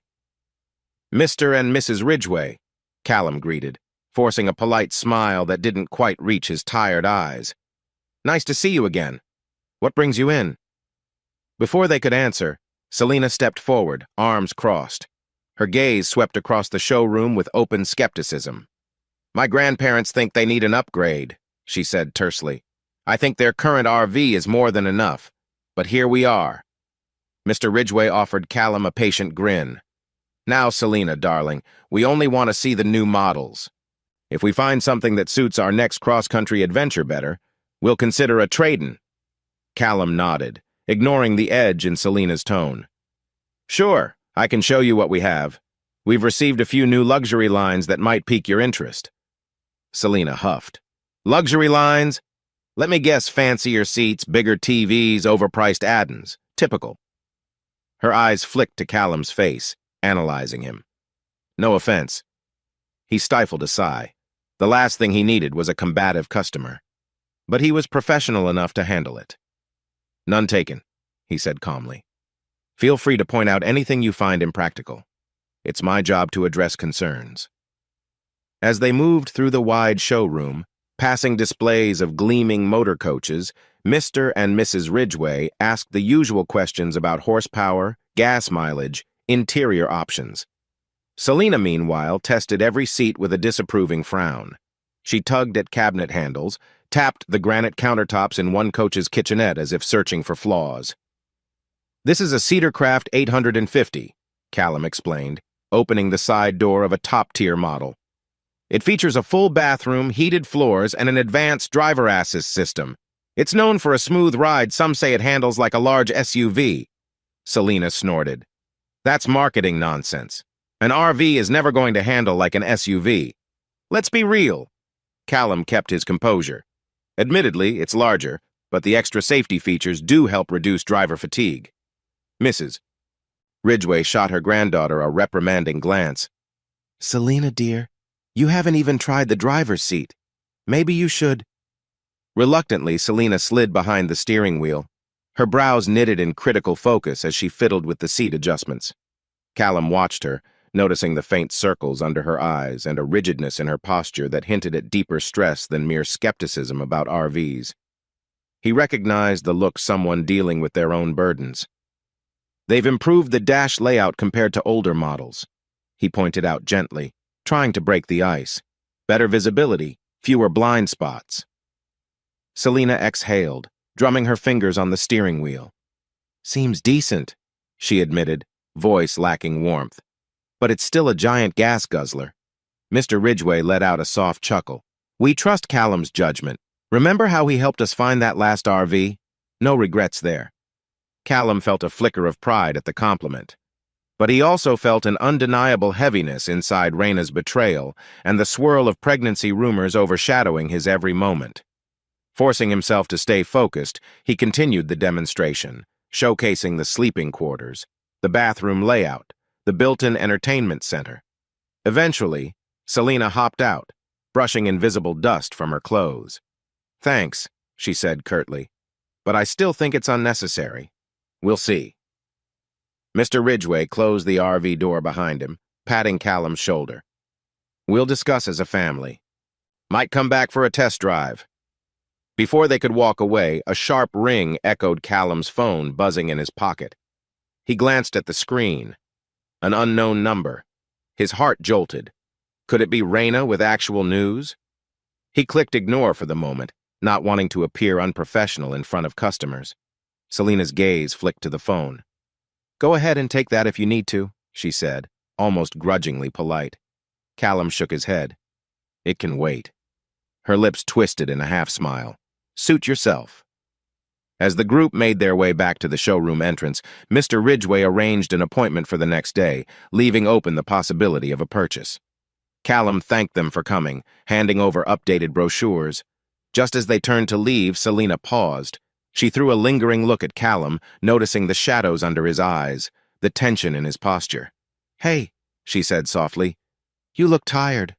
Everything okay? Her sudden concern caught him off guard. He gave a half shrug, not sure how to respond to someone who'd been so frosty moments earlier. Just personal stuff, he admitted quietly. She held his gaze for a heartbeat, something empathetic flickering in her own eyes. Then she nodded, as if understanding. Well, if the personal stuff bleeds into work, try not to let it dent your sales, she remarked, a hint of sardonic humor coloring her tone. Grandma and Grandpa still like you, so that's got to count for something. With that, she strode out, leaving Callum in the hush of the no-empty showroom. He watched her figure retreat, a puzzle of contradictions. Cold exterior, fleeting spark of empathy. He sighed, rubbing his temples. Outside, the sun lit up the parking lot, reflecting off the pristine RVs. Inside him, the turmoil remained. He found himself strangely curious about Selena's story, even though his own life was already messy enough. Shaking his head, he locked up the newly showcased model, phone still buzzing with missed calls. Another day of heartbreak behind him, another uncertain path ahead. And in the swirl of it all, an unexpected meeting with someone who might eventually someday cross his path again under different circumstances. The mid-afternoon sun filtered through the blinds of Elena Brooks' living room, creating slanted bands of light on the carpet. Raina Harrington sat on the couch, absently scrolling her phone. A half-packed duffel bag lay at her feet. She hadn't told Elena yet, but she'd made up her mind she was leaving this city, at least for a while. Suddenly her phone rang.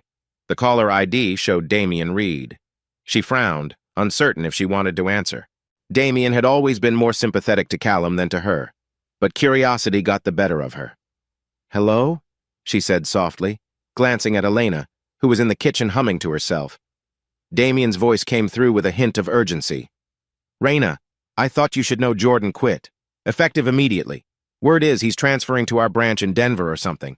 He's just gone. Her heart thumped, shock mingling with a strange sense of relief. Jordan Coleman had been the catalyst for all this chaos. Part of her felt a bitter resentment he got to walk away unscathed while she was left with a ruined marriage. I see, she managed. Thanks for letting me know. Damien hesitated. Look, I'm not trying to pry, but people at the office keep asking if you're okay. Some heard you moved out. Are you leaving town? She swallowed, eyes flicking to the duffel bag. I need a break. Elena's been kind enough to let me stay, but I can't keep imposing on her. Her voice trembled slightly. Not with the divorce looming. A silence hung on the line. Finally, Damien sighed. Well, take care of yourself, Raina. Seriously. No matter what happened, I don't wish you ill. He paused, then added, You might want to let Callum know you're leaving just in case. Raina gave a bitter laugh. He doesn't want to hear from me. But thanks. And thanks for telling me about Jordan. She ended the call, setting the phone down. Her gaze lingered on the bag at her feet, the small collection of clothes and personal items she planned to take with her. 1,000 thoughts warred in her mind. Regret, anger, heartbreak.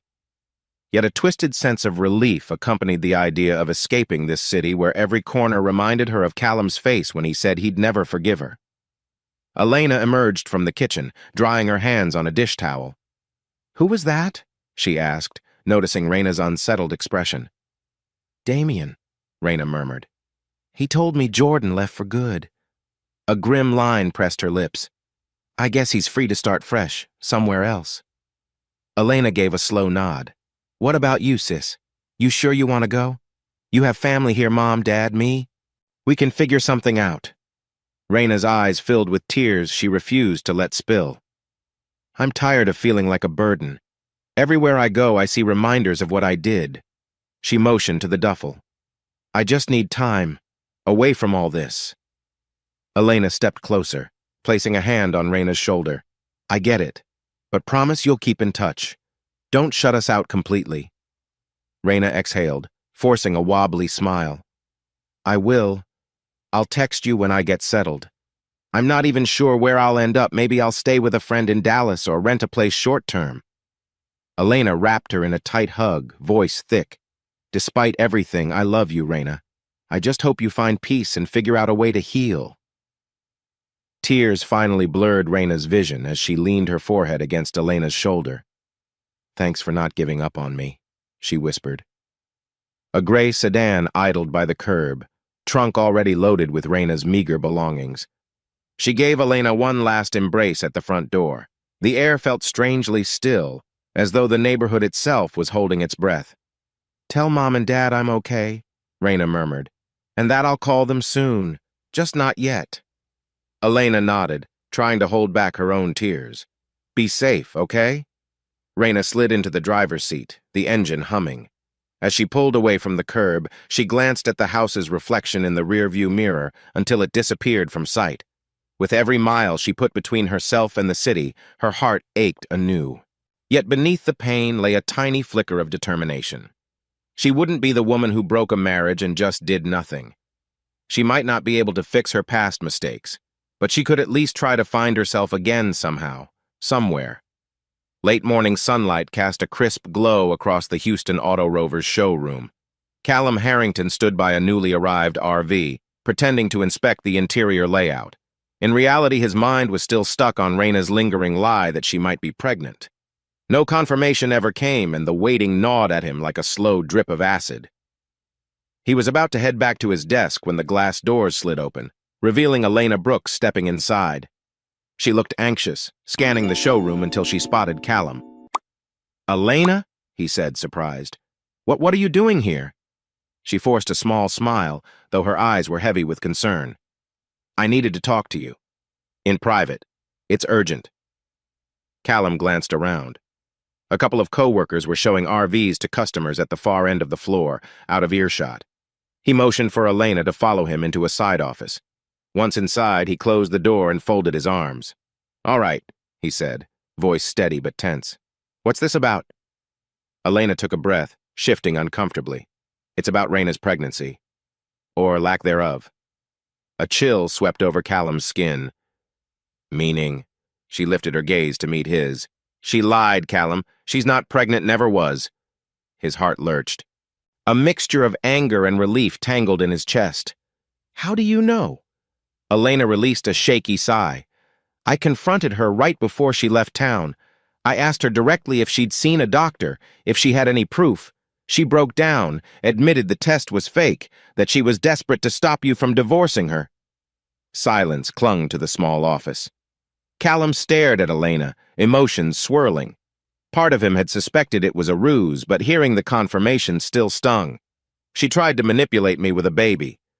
Elena continued, voice trembling with regret. She felt cornered, terrified of losing everything. I guess she thought playing the pregnancy card would buy her time, but it didn't. She's gone now. He nodded slowly, jaw set. Gone? So she really left? Yeah, she told me she's done with this place for now. Couldn't handle the shame, I guess. Elena dabbed at her eyes. I'm sorry, Callum. I tried to talk sense into her, but she's running away. He pressed his palms against the edge of a desk, knuckles whitening. Well, he said quietly, that settles that. I suppose I owe my mother an apology for even giving the rumor any credibility. Elena cleared her throat. I think we all believed it for a moment, or at least we wanted to. Before Callum could respond, a light rap sounded on the door. Marjorie, his mother, popped her head in, looking surprised to see Elena. Oh, I'm sorry, she began, then hesitated when she saw the tension in the room. Is everything okay? Callum exhaled, pushing the door wider. Mom, come in. You need to hear this too. Marjorie stepped in, eyeing them anxiously. Elena mustered a stiff smile. Mrs. Harrington, I was just explaining to Callum that Raina's pregnancy was a lie. Marjorie's lips parted, a hand flying to her chest. What? She told me? Elena nodded. I know, but it was never true. Marjorie's eyes filled with dismay, tears threatening. Why would she do such a thing? She whispered. Desperation, Callum said curtly, anger simmering beneath his calm facade. She thought it would stop the divorce. Marjorie sank into a chair, shaking her head. Oh, that poor, foolish girl. She's made everything worse. I'm filing the final paperwork today, Callum said firmly. No more delays, no more false hope. Elena inhaled, a pained expression crossing her features. I get it. She burned every bridge she had with you, especially after this stunt. She paused, voice trembling. But for what it's worth, she's not coming back soon. Maybe it's better for everyone to have a clean break. An oppressive silence followed. Finally, Marjorie stood, smoothing her blouse. I need to apologize too, Callum. I pushed you to reconsider because of the baby rumor. I should have known it might be another lie. He stepped toward her, gently placing a hand on her arm. You were trying to protect a grandchild you thought existed. No harm done except by Raina herself. Elena's eyes brimmed with sympathy. I wish there was something else I could say, but I guess I'll leave you two to talk. She lingered a moment.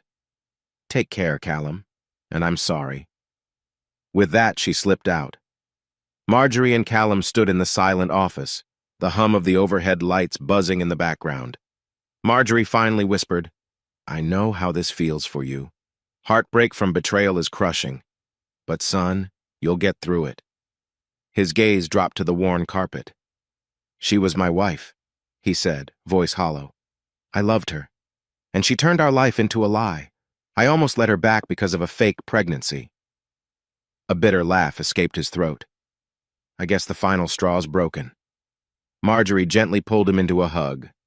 Then finalize the divorce, she said softly. Move on, and if you ever need to talk, I'm here. He nodded, blinking against a wave of exhaustion. Thanks, Mom. I'll be okay. Eventually. Outside, the Texas sunlight beamed down on a bustling day, customers and employees moving about. But in that small office, a chapter of Callum's life quietly ended. The final illusions about Raina's betrayal had been stripped away, leaving him free if a little hollow to move forward. A mild Saturday afternoon found Callum standing on the driveway of a grand suburban mansion, the property of Mr. and Mrs. Ridgway, his long-standing RV clients. He double-checked the address on his phone and glanced at the lush front lawn, complete with a fountain and meticulously trimmed hedges. He'd received an unexpected phone call from Selena Ridgway the day before, inviting him to a casual thank you barbecue her grandparents were hosting. Initially, he'd hesitated. He wasn't exactly in a festive mood, but the Ridgways had always been kind. Plus, Selena's tone on the phone was oddly insistent, as if she was doing this under some duress. Curiosity nudged him to say yes. Now, he approached the tall double doors, the aroma of grilled meat already wafting in the air.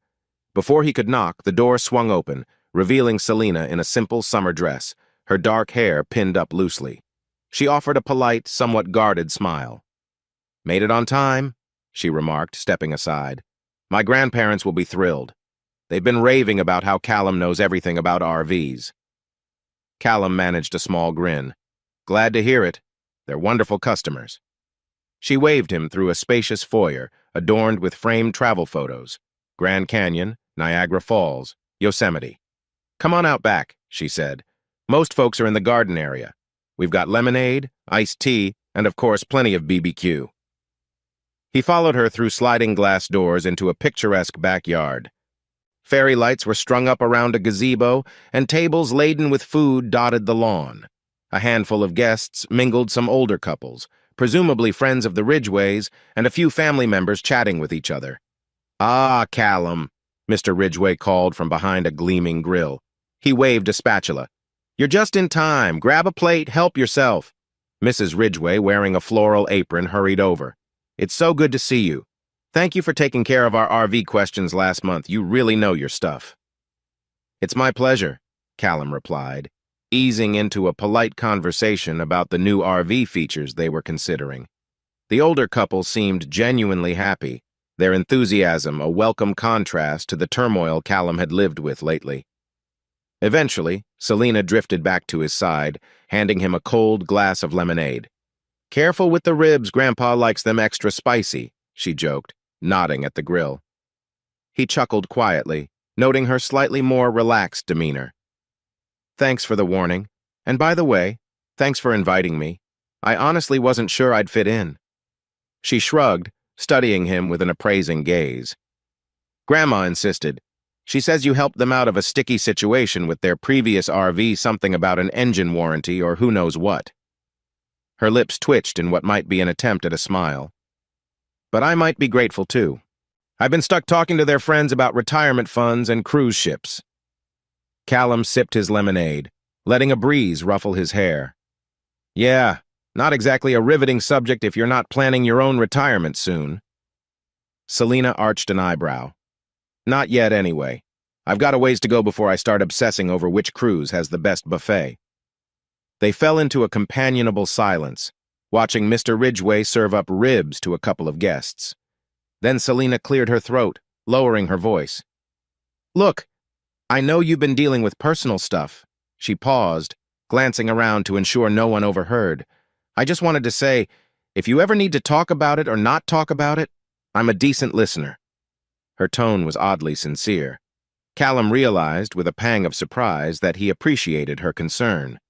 "Thanks," he murmured. "I've been through a rough patch, yeah, but I'm taking steps, trying to move on." She nodded, something like understanding flickering in her eyes. "Fair enough. I won't pry. But sometimes, venting to someone who's not in your immediate circle helps. I know I've had my share of difficulties, too." Curiosity stirred in him, but he chose not to press. The fact that Selina had glimpsed his exhaustion and offered an ear was already more than he expected. He gave a small nod. "I'll keep that in mind." As the afternoon wore on, the barbecue turned lively, with laughter and chatter echoing around the lawn. Mr. Ridgway told stories about a road trip out west, boasting about the spectacular sunrises they witnessed. Callum chimed in with tips about desert driving in an RV, eliciting polite interest from the crowd. While everyone else seemed jovial, Selina lingered near the fringes of the gathering, occasionally making polite conversation but not fully engaging. Callum noticed her slip away toward the gazebo, where she stood half-hidden behind potted ferns, staring up at the lights strung overhead. Finishing his plate, Callum excused himself from a conversation about fuel economy and walked over to her. "You doing all right?" he asked softly. She startled, then relaxed. "Yeah, just big crowds aren't my thing." She let out a small sigh. "My grandparents loved to party, but I've always felt like the odd one out." He nodded, leaning against the gazebo railing. "I get it. Social events can be draining when you're not in the mood." They shared a moment of quiet. A mild summer breeze rustled the ferns. Somewhere in the distance, a lawnmower hummed, adding to the suburban soundtrack. Then Callum's phone buzzed in his pocket. He fished it out, noticing an incoming call from Elena. A flicker of concern passed through him. Did something new happen with Raina? He hesitated, then declined it, deciding he'd call back later. He was done letting Raina's drama ruin every moment of peace. Selina tilted her head, observing him. "Something important?" "Not sure. But it can wait," he said, slipping the phone away. She studied him for a second, then offered a tentative smile. "You know, you're not half bad, Callum Harrington, even if you do spend your days convincing people to buy giant vehicles that guzzle gas." A soft laugh escaped him. "I promise I also promote responsible driving habits." Their eyes met, a subtle warmth passing between them. Selina's earlier cynicism seemed to have softened, replaced by a cautious curiosity. Callum found himself unexpectedly comfortable in her presence. In another life, he might be flirting more openly, but given his recent turmoil, he kept things light. Soon, Mr. Ridgway called everyone back to the main table for dessert. Selena and Callum shared a look, part exasperation, part amusement, and headed back to the group. A fleeting thought crossed Callum's mind. If only all gatherings could be this straightforward, friendly, free of lies. He vowed to savor the moment. Little did he know, this mild spark of connection with Selena would become something he'd rely on in the coming days, especially when news arrived that would rattle his calm once again. Late evening shadows stretched across the sidewalk as Callum stepped out of his car, having just returned from the Ridgway's barbecue. His phone rang again, Elena. He hesitated, then answered. Callum, Elena's voice came through, strained with urgency. I'm so sorry to bother you, but I just got a call from a hospital in Austin. Raina's there. Apparently Jordan attacked her. Shock jolted through him. Attacked her? Where? In Austin, I guess. They met up or something. Maybe he followed her. I don't know. She's banged up pretty bad, bruises, and maybe a cracked rib.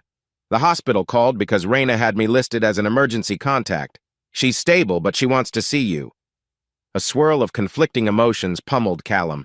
Anger, concern, betrayal. Why me? He rasped. She left. She lied about everything. I know, Elena whispered. But she's in pain. And apparently she doesn't have anyone else down there. She asked if you'd come.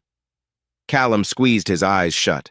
A memory of Raina's face teary, pleading on that final day clashed with the image of her betrayal. I'm not sure what you want me to say, Elena. Silence pulsed on the line for a moment. Then Elena spoke, voice trembling. I get it. If you don't want to go, I understand. But you deserve to know. Maybe this changes nothing, but she's your wife, well, almost ex-wife, and she has nobody.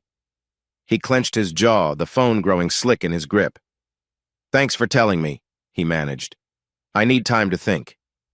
He hung up without waiting for a response, heart hammering. A swirl of guilt warred with resentment.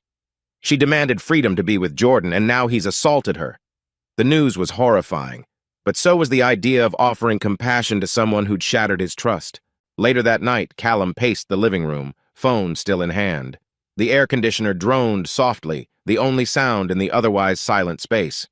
He raked a hand through his hair, torn between moral decency and self-preservation. Suddenly, the doorbell rang. Startled, he approached and peered through the peephole. Selena Ridgway stood there, arms folded, looking mildly concerned. He opened the door, confusion knitting his brows. Selena? She glanced around. I hope it's okay I came by unannounced. I called your phone, but it went straight to voicemail. Flustered, he realized he'd forgotten to charge it. Yeah, sorry. Come in? She stepped inside, her gaze sweeping the empty living room. I left Grandpa and Grandma's barbecue not long after you did. They mentioned you seemed off. Then you didn't answer, so I worried. A mixture of gratitude and embarrassment filled him. I'm fine. Just got some disturbing news. He gestured for her to sit, then dropped onto the couch himself. Selena perched on a nearby armchair, eyes steady. You want to talk about it? Callum inhaled slowly. Something about Selena's quiet presence felt oddly comforting. I just found out my ex Raina was hurt by the same guy she left me for. He stared at the floor. She's in the hospital. Wants me to come see her. Her eyes widened. Wow, that's intense. Are you going? He let out a mirthless laugh. I don't know. Part of me thinks I should at least check if she's okay. But another part screams she brought this on herself.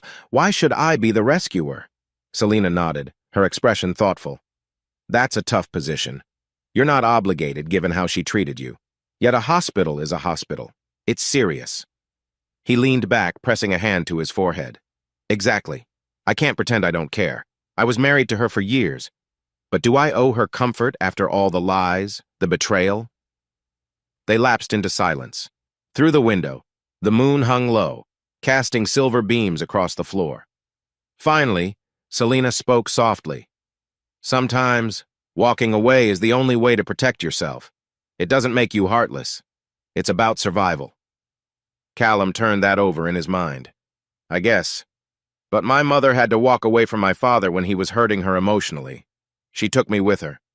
Maybe Raina's situation is similar, or maybe not.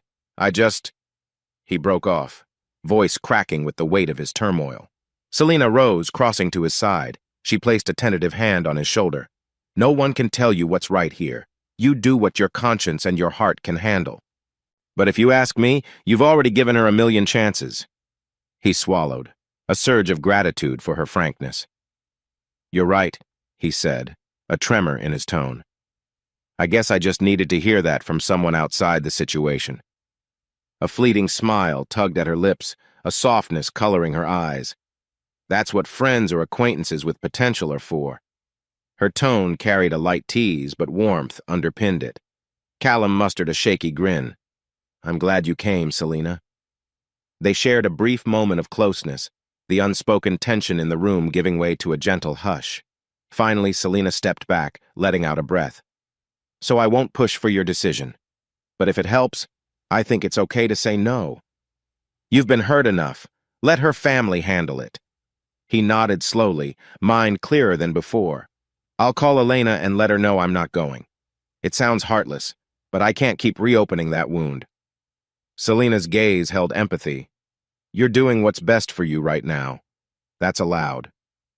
With that, she checked the time, giving him a small, reassuring smile. It's late. I should head home. Take care, Callum. Let me know if you need anything. He walked her to the door, gratitude and a touch of something else admiration, perhaps stirring inside him. Thanks for coming by. Really? She slipped out into the moonlit night, and Callum closed the door behind her, leaning against it with a weary exhale. He'd made his choice.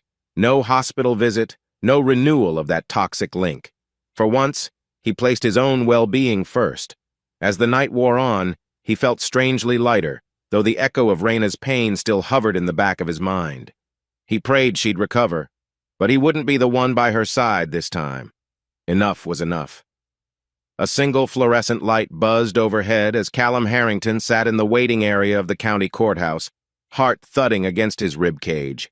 The hush of lawyers and clerks moving along the corridor lent the place an air of cold efficiency. Today was the day, a final step to sever the last official ties to Raina. He thumbed through the divorce paperwork for what felt like the 100th time, the typed lines blurring. His attorney, a composed woman with wire-rimmed glasses named Geneva Ortiz, perched next to him, occasionally checking her watch. We'll be called in soon, she assured him, her voice hushed. Callum nodded, swallowing a lump in his throat. He thought back to the start of it all, Raina's midnight text from Jordan, the hotel betrayal, her fake pregnancy claim. Now, after months of heartbreak, there was no trace of hope left for reconciliation, only this final blow. He exhaled, bracing himself. Suddenly, the door at the far end of the hall swung open. Raina Harrington stepped inside, accompanied by her own attorney. Callum stiffened. A bruise darkened her left cheek, faint but noticeable, a stark reminder of how Jordan had attacked her. She moved slowly, favoring her side as though her ribs still ached. Their eyes met from across the corridor briefly, painfully. Callum's heart wrenched at the sight, the woman who was once his wife, now battered physically and emotionally. Memories of their early happy years flickered, but he stamped them down. She chose her path, he reminded himself. Raina approached hesitantly, her voice barely above a whisper. Callum, hi. He forced himself to keep his tone neutral. Hey! Her attorney cleared his throat, gesturing that they should speak quickly if needed. Raina swallowed, gaze dropping to the floor. I'm sorry for everything. She touched her bruise with trembling fingers. Jordan, he's not in my life anymore. Obviously. Callum nodded, uncertain what else to say. A flash of old concern welled up. Despite it all, he hated seeing her like this. Hope you're recovering, he managed, his voice tight. She nodded, tears threatening. I'll manage. Before more words could pass, a court clerk called out, Harrington versus Harrington, both parties. Please come in. The attorneys guided them into a modest courtroom. The judge, a weary-eyed man with silver hair, flipped through documents, then motioned for them to stand at the podium. The proceedings were straightforward. Each side confirmed they agreed to the divorce terms. No property battles, no children to negotiate. Just an official stamp on the end of a marriage once filled with promise. Callum felt a hollow pang as the judge's gavel tapped lightly against the block. Divorce granted, the judge said almost briskly. You're free to go. And that was it. Like a sudden final act of a play, the entire painful drama collapsed into a single understated moment. Callum's attorney touched his arm in silent congratulations, though it felt more like final commiseration. On the other side, Raina's attorney quietly packed up. Raina herself looked pale, tears in her eyes. As they shuffled out, Raina paused near the exit, turning to Callum. Her voice trembled.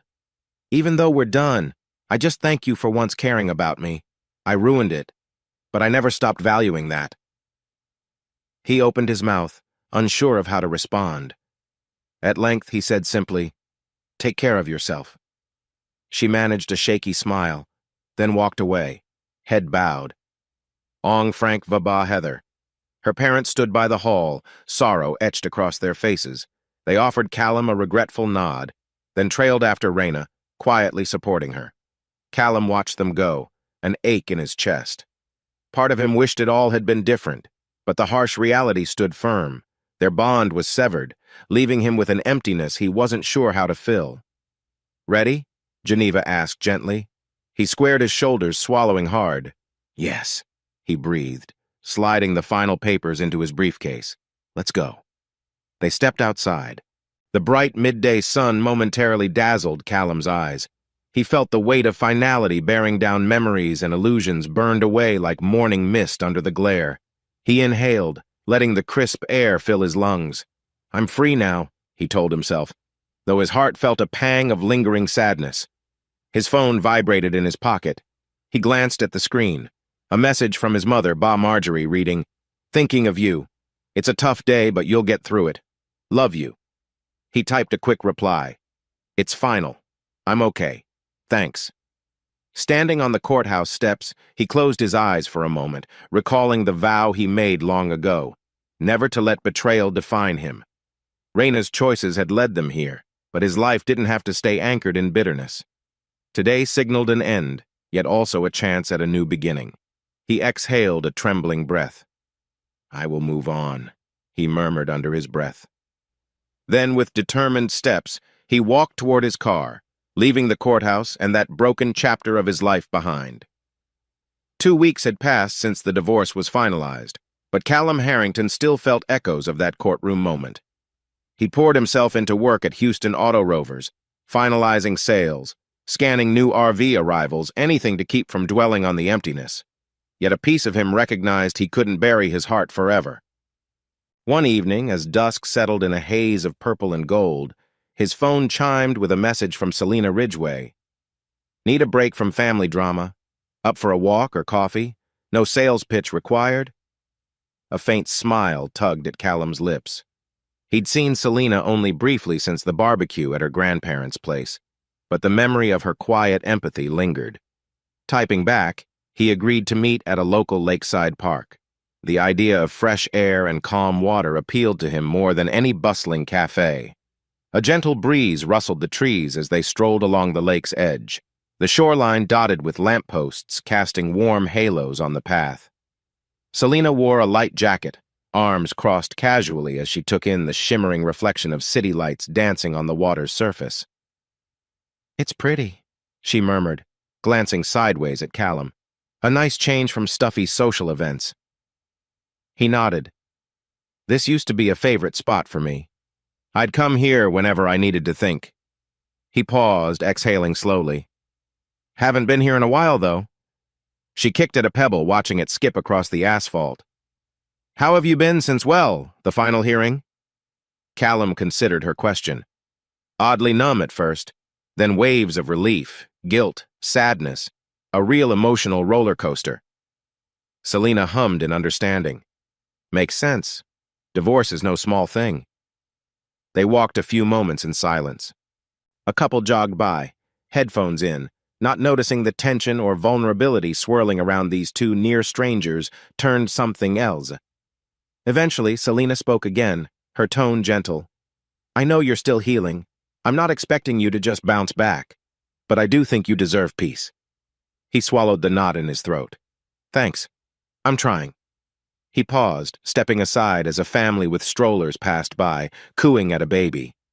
A brief pang of regret flickered if Raina's baby claim had been real, but that was a dead end he wouldn't revisit. Selina led him toward a wooden bench overlooking the lake. They sat side by side, the glow of a nearby lamppost illuminating half of her face, accentuating the empathy in her eyes. "You look less haunted than the last time we talked," she remarked. "Yeah?" He gave a half-laugh. "I guess living in constant betrayal gloom isn't sustainable. I've begun to let myself imagine the future. Without her." She nodded, tapping a rhythm on the bench's armrest. "I get that. Sometimes you have to burn the past to see the horizon clearly. My past, well, let's say I know how it feels to break away from hurt." Curiosity nudged him. He recalled hints of her own burdens that guarded aura she carried, but he held his tongue, not wanting to pry. She must have sensed his unasked question because she continued, "I lost someone close a few years back, car accident. We'd argued the day before. I never got the chance to apologize." Callum's heart clenched sympathetically. "I'm sorry," he whispered.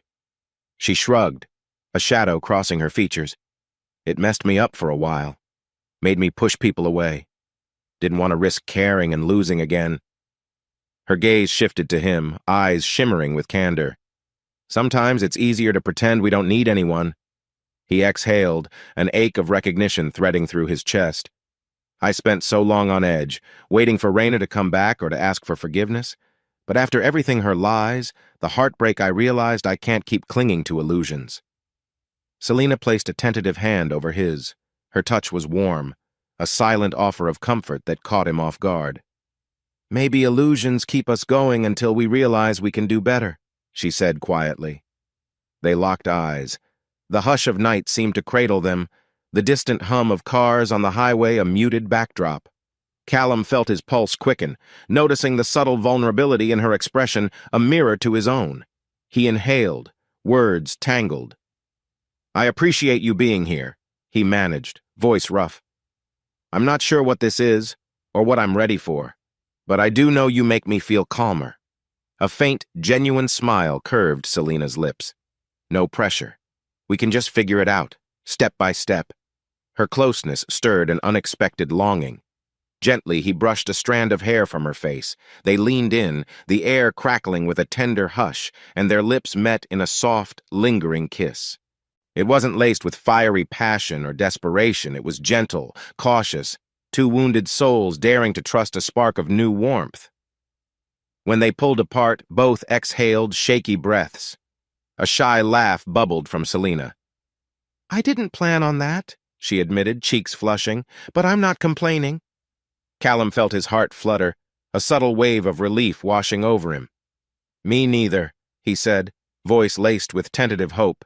He squeezed her hand, letting the night breeze swirl around them, carrying away a bit more of his old pain. In the distance, the lake glimmered under the moonlight, as if reflecting the possibilities that lay ahead. For the first time in a long while, Callum believed he might be allowed to find happiness again, even if it started with a single, hesitant kiss on a quiet bench by the water. Late afternoon sunshine cast slanting rays across Callum Harrington's living room. He'd left work early to meet a potential contractor about renovating an old shed in his backyard, an idea sparked by a conversation with Selina about new beginnings. The doorbell's sudden chime shattered the quiet. He frowned, expecting the contractor. Opening the door, however, revealed Raina Hare tousled, eyes swollen with tears. She clutched a worn duffel bag, knuckles white against the handles. His stomach plummeted. "Callum," she managed, voice hoarse, "I'm sorry to show up like this. I have nowhere else." He stared, stunned. It had been weeks since the divorce was finalized. He recalled hearing from Elena that Raina was drifting, unemployed, physically battered after Jordan's assault, but he hadn't expected her at his doorstep. "Hi, Raina. What are you doing here?" She exhaled shakily, glancing down the street like she was being followed. "Jordan's completely gone, but I can't stay at motels forever. I thought maybe I could crash here for a while." His mind whirled with alarm bells. "Raina, we're divorced. You can't just—" She sniffled, tears gathering. "I know, but I have no money, no safe place. Please." Her eyes brimmed with desperation. "One night, 2 nights max. I promise I won't bother you." Conflicting emotions roiled in him, memories of her betrayal, but also a pang of sympathy for her battered condition. He swallowed. voice tight. We ended this, remember? I can't just let you move back in. It's not my job to fix your choices anymore. Raina's lower lip trembled. I know I messed up, but I'm scared, Callum. She broke off as another car pulled into the driveway, a bright red sedan. Selina Ridgway stepping out, a small package in hand, presumably dropping by to share something about their new backyard plan. Selina's eyes flicked from the duffel bag to Raina's tear-stained face, then to Callum's tense posture. She approached cautiously, offering Callum a questioning look. Everything okay? Raina bristled, noticing Selina's presence. Her gaze darted between them, reading the subtle closeness. Understanding flared across her face, twisting into something like jealousy, anger, or heartbreak. You replaced me already? She whispered, voice shaking. Callum clenched his jaw, stepping aside to block Raina from storming in. It's none of your business who I see, he said, struggling to keep calm. This is Selina, a friend. Raina let out a bitter laugh. Friend, sure. Probably your new girlfriend, right? How convenient. Selina cleared her throat, eyes narrowing.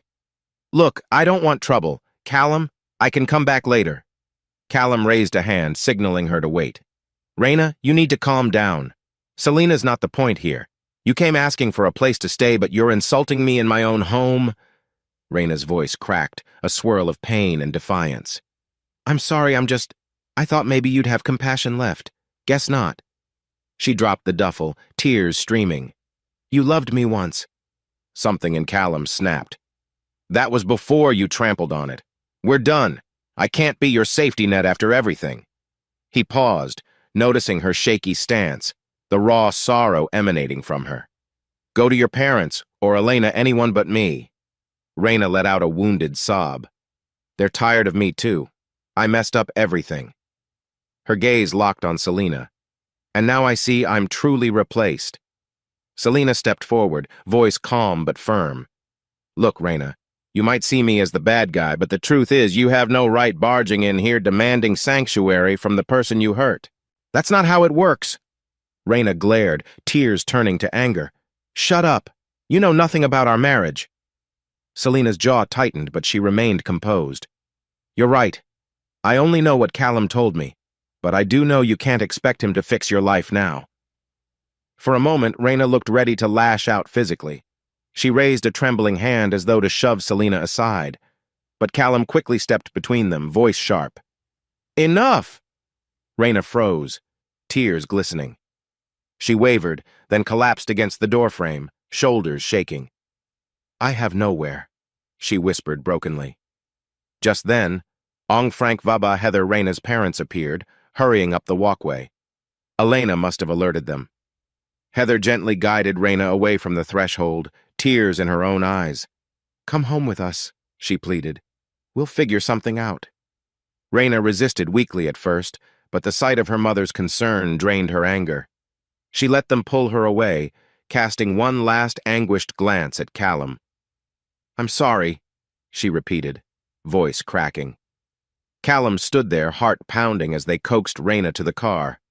Frank offered Callum a silent nod of apology, while Heather dabbed at her own tears, steering Raina gently into the back seat. Within moments, the car rolled away, leaving an odd hush. Selina exhaled, setting down the package she'd been holding. Well, she murmured, voice a bit shaky, that was intense. Callum's adrenaline still surged. He realized his hands trembled slightly. I had no idea she'd come here. He turned to face Selina. I'm sorry you got dragged into that. She shook her head, eyes reflecting empathy. I get it. It's okay. She paused, searching his face. You all right? He forced a breath, nodding slowly. Better than I expected. I'm just relieved she left without more drama. A gentle silence settled, tension dissipating. Finally, Selina offered a small, tentative smile. Mind if I still come in? I have those gardening layout sketches your neighbor mentioned. Figured I'd bring them by. Despite the turmoil, Callum felt a wave of gratitude for her presence. Please, he said, stepping aside to let her enter, shutting the door on the memory of Raina's tearful figure. She was truly gone now, and all that remained was to rebuild perhaps more swiftly and confidently than he once believed possible. Early dawn light painted the sky in soft pink and gold as Callum brewed a pot of coffee in his modest kitchen. He glanced at his phone. Selina had texted, "I'll pick you up at 6:30. Dress casual. We're going on a little adventure." He felt an excited flutter in his stomach, a sensation he hadn't known in too long. By 6:25, he was ready, wearing jeans and a light jacket. The memory of Raina's final outburst no longer clung as heavily. The divorce was behind him. A sense of possibility thrummed in his veins. Maybe, just maybe, life could be bright again. Outside, Selina's car purred in the driveway. She stepped out, smiling warmly. "Morning, sunshine. Ready?" He returned her smile, locking his front door. "More than ready. What's this about?" She offered a playful shrug, eyes glinting with mischief. "You said you always dreamed of running your own RV showroom somewhere you could shape a brand that truly helps families find adventure. I found a listing that might interest you." Surprise flickered across Callum's face. "Wait, you're serious? I thought I was just daydreaming." Selina chuckled, leading him to the passenger seat. "Well, I called around, got a realtor contact. No promises, but let's see the lot first. If it's a dud, we'll go grab pancakes instead." His heart soared with a mixture of gratitude and excitement. They drove out of the city, the morning glow illuminating rolling fields. Conversation flowed easily. Selina teasing him about how he'd decorate an RV showroom with photos of past satisfied customers, him joking about installing a permanent coffee bar to lure clients. Eventually, they turned down a gravel road, the sign reading, "For sale commercial land." The property was a large open stretch near a state highway, tall grass swaying gently in the breeze. "This is it," Selina announced, parking by a small wooden stake that marked the boundary. They climbed out and a gust of fresh air greeted them. A realtor was supposed to meet them soon, but for now, it was just the two of them, the wind, and the wide-open potential of a new chapter. Callum breathed in, scanning the horizon. The highway traffic hummed not too far away, visible enough to attract travelers, but distant enough to maintain a sense of space. "It's bigger than I expected," he murmured, imagining a custom-built showroom, maybe a lot for used RVs, a small lounge for customers. Selina stepped beside him, tipping her sunglasses down. "What do you think? Enough room for a test drive track? Maybe even a mini campsite for folks to try out the RV features overnight?" He laughed, turning to her with an appreciative grin. "That's genius. Offer prospective buyers a real taste of the RV lifestyle. You'd be a great partner in marketing." She shrugged, a playful glint in her eye. "I learned from the best." They strolled across the field, grass brushing their ankles. Clouds drifted overhead, creating shifting patches of light and shade. Callum's mind buzzed with plans display areas for new and pre-owned models, a service garage, the possibility of hosting weekend events to draw in families. Halfway through the walk, he paused, taking Selina's hand. "You know," he said quietly, "a month ago I was still drowning in heartbreak. Now I'm out here talking about fulfilling a dream." He squeezed her hand gently. "Thank you for believing I could do more than just lick my wounds." Her cheeks warmed, and she pressed a light kiss to his cheek. "You always had it in you," she replied. "Maybe you just needed someone to remind you." A sense of peace settled over him. He glanced upward, the morning sun glinting in his eyes. The old ghosts. Raina's betrayal, the bitterness of divorce, his father's infidelities felt distant, as though the wind had swept them away. He was free to build something new, something honest. They heard a car pull up, a silver sedan with the realtor's logo on the side. "Showtime," Selina whispered. "Ready to see if dreams match reality?" Callum nodded, heart thrumming with hope. "Absolutely." A middle-aged realtor stepped out, waving cheerfully. "Morning, you must be Mr. Harrington. Let's take a look at what we've got here." Callum and Selina followed, listening as the realtor discussed zoning permits, approximate building costs, local foot traffic possibilities. An hour passed in excited conversation, culminating in the realtor handing over a folder of details. "No rush, but if you're serious, it's a prime location for someone wanting to set up a specialized showroom." Callum thanked her, watching as she drove off. He turned back to Selina, brandishing the folder with a half-laugh, half-sigh. It's a big leap, but I think I could do it. Maybe not alone, though. Selina raised an eyebrow, a playful smile on her lips.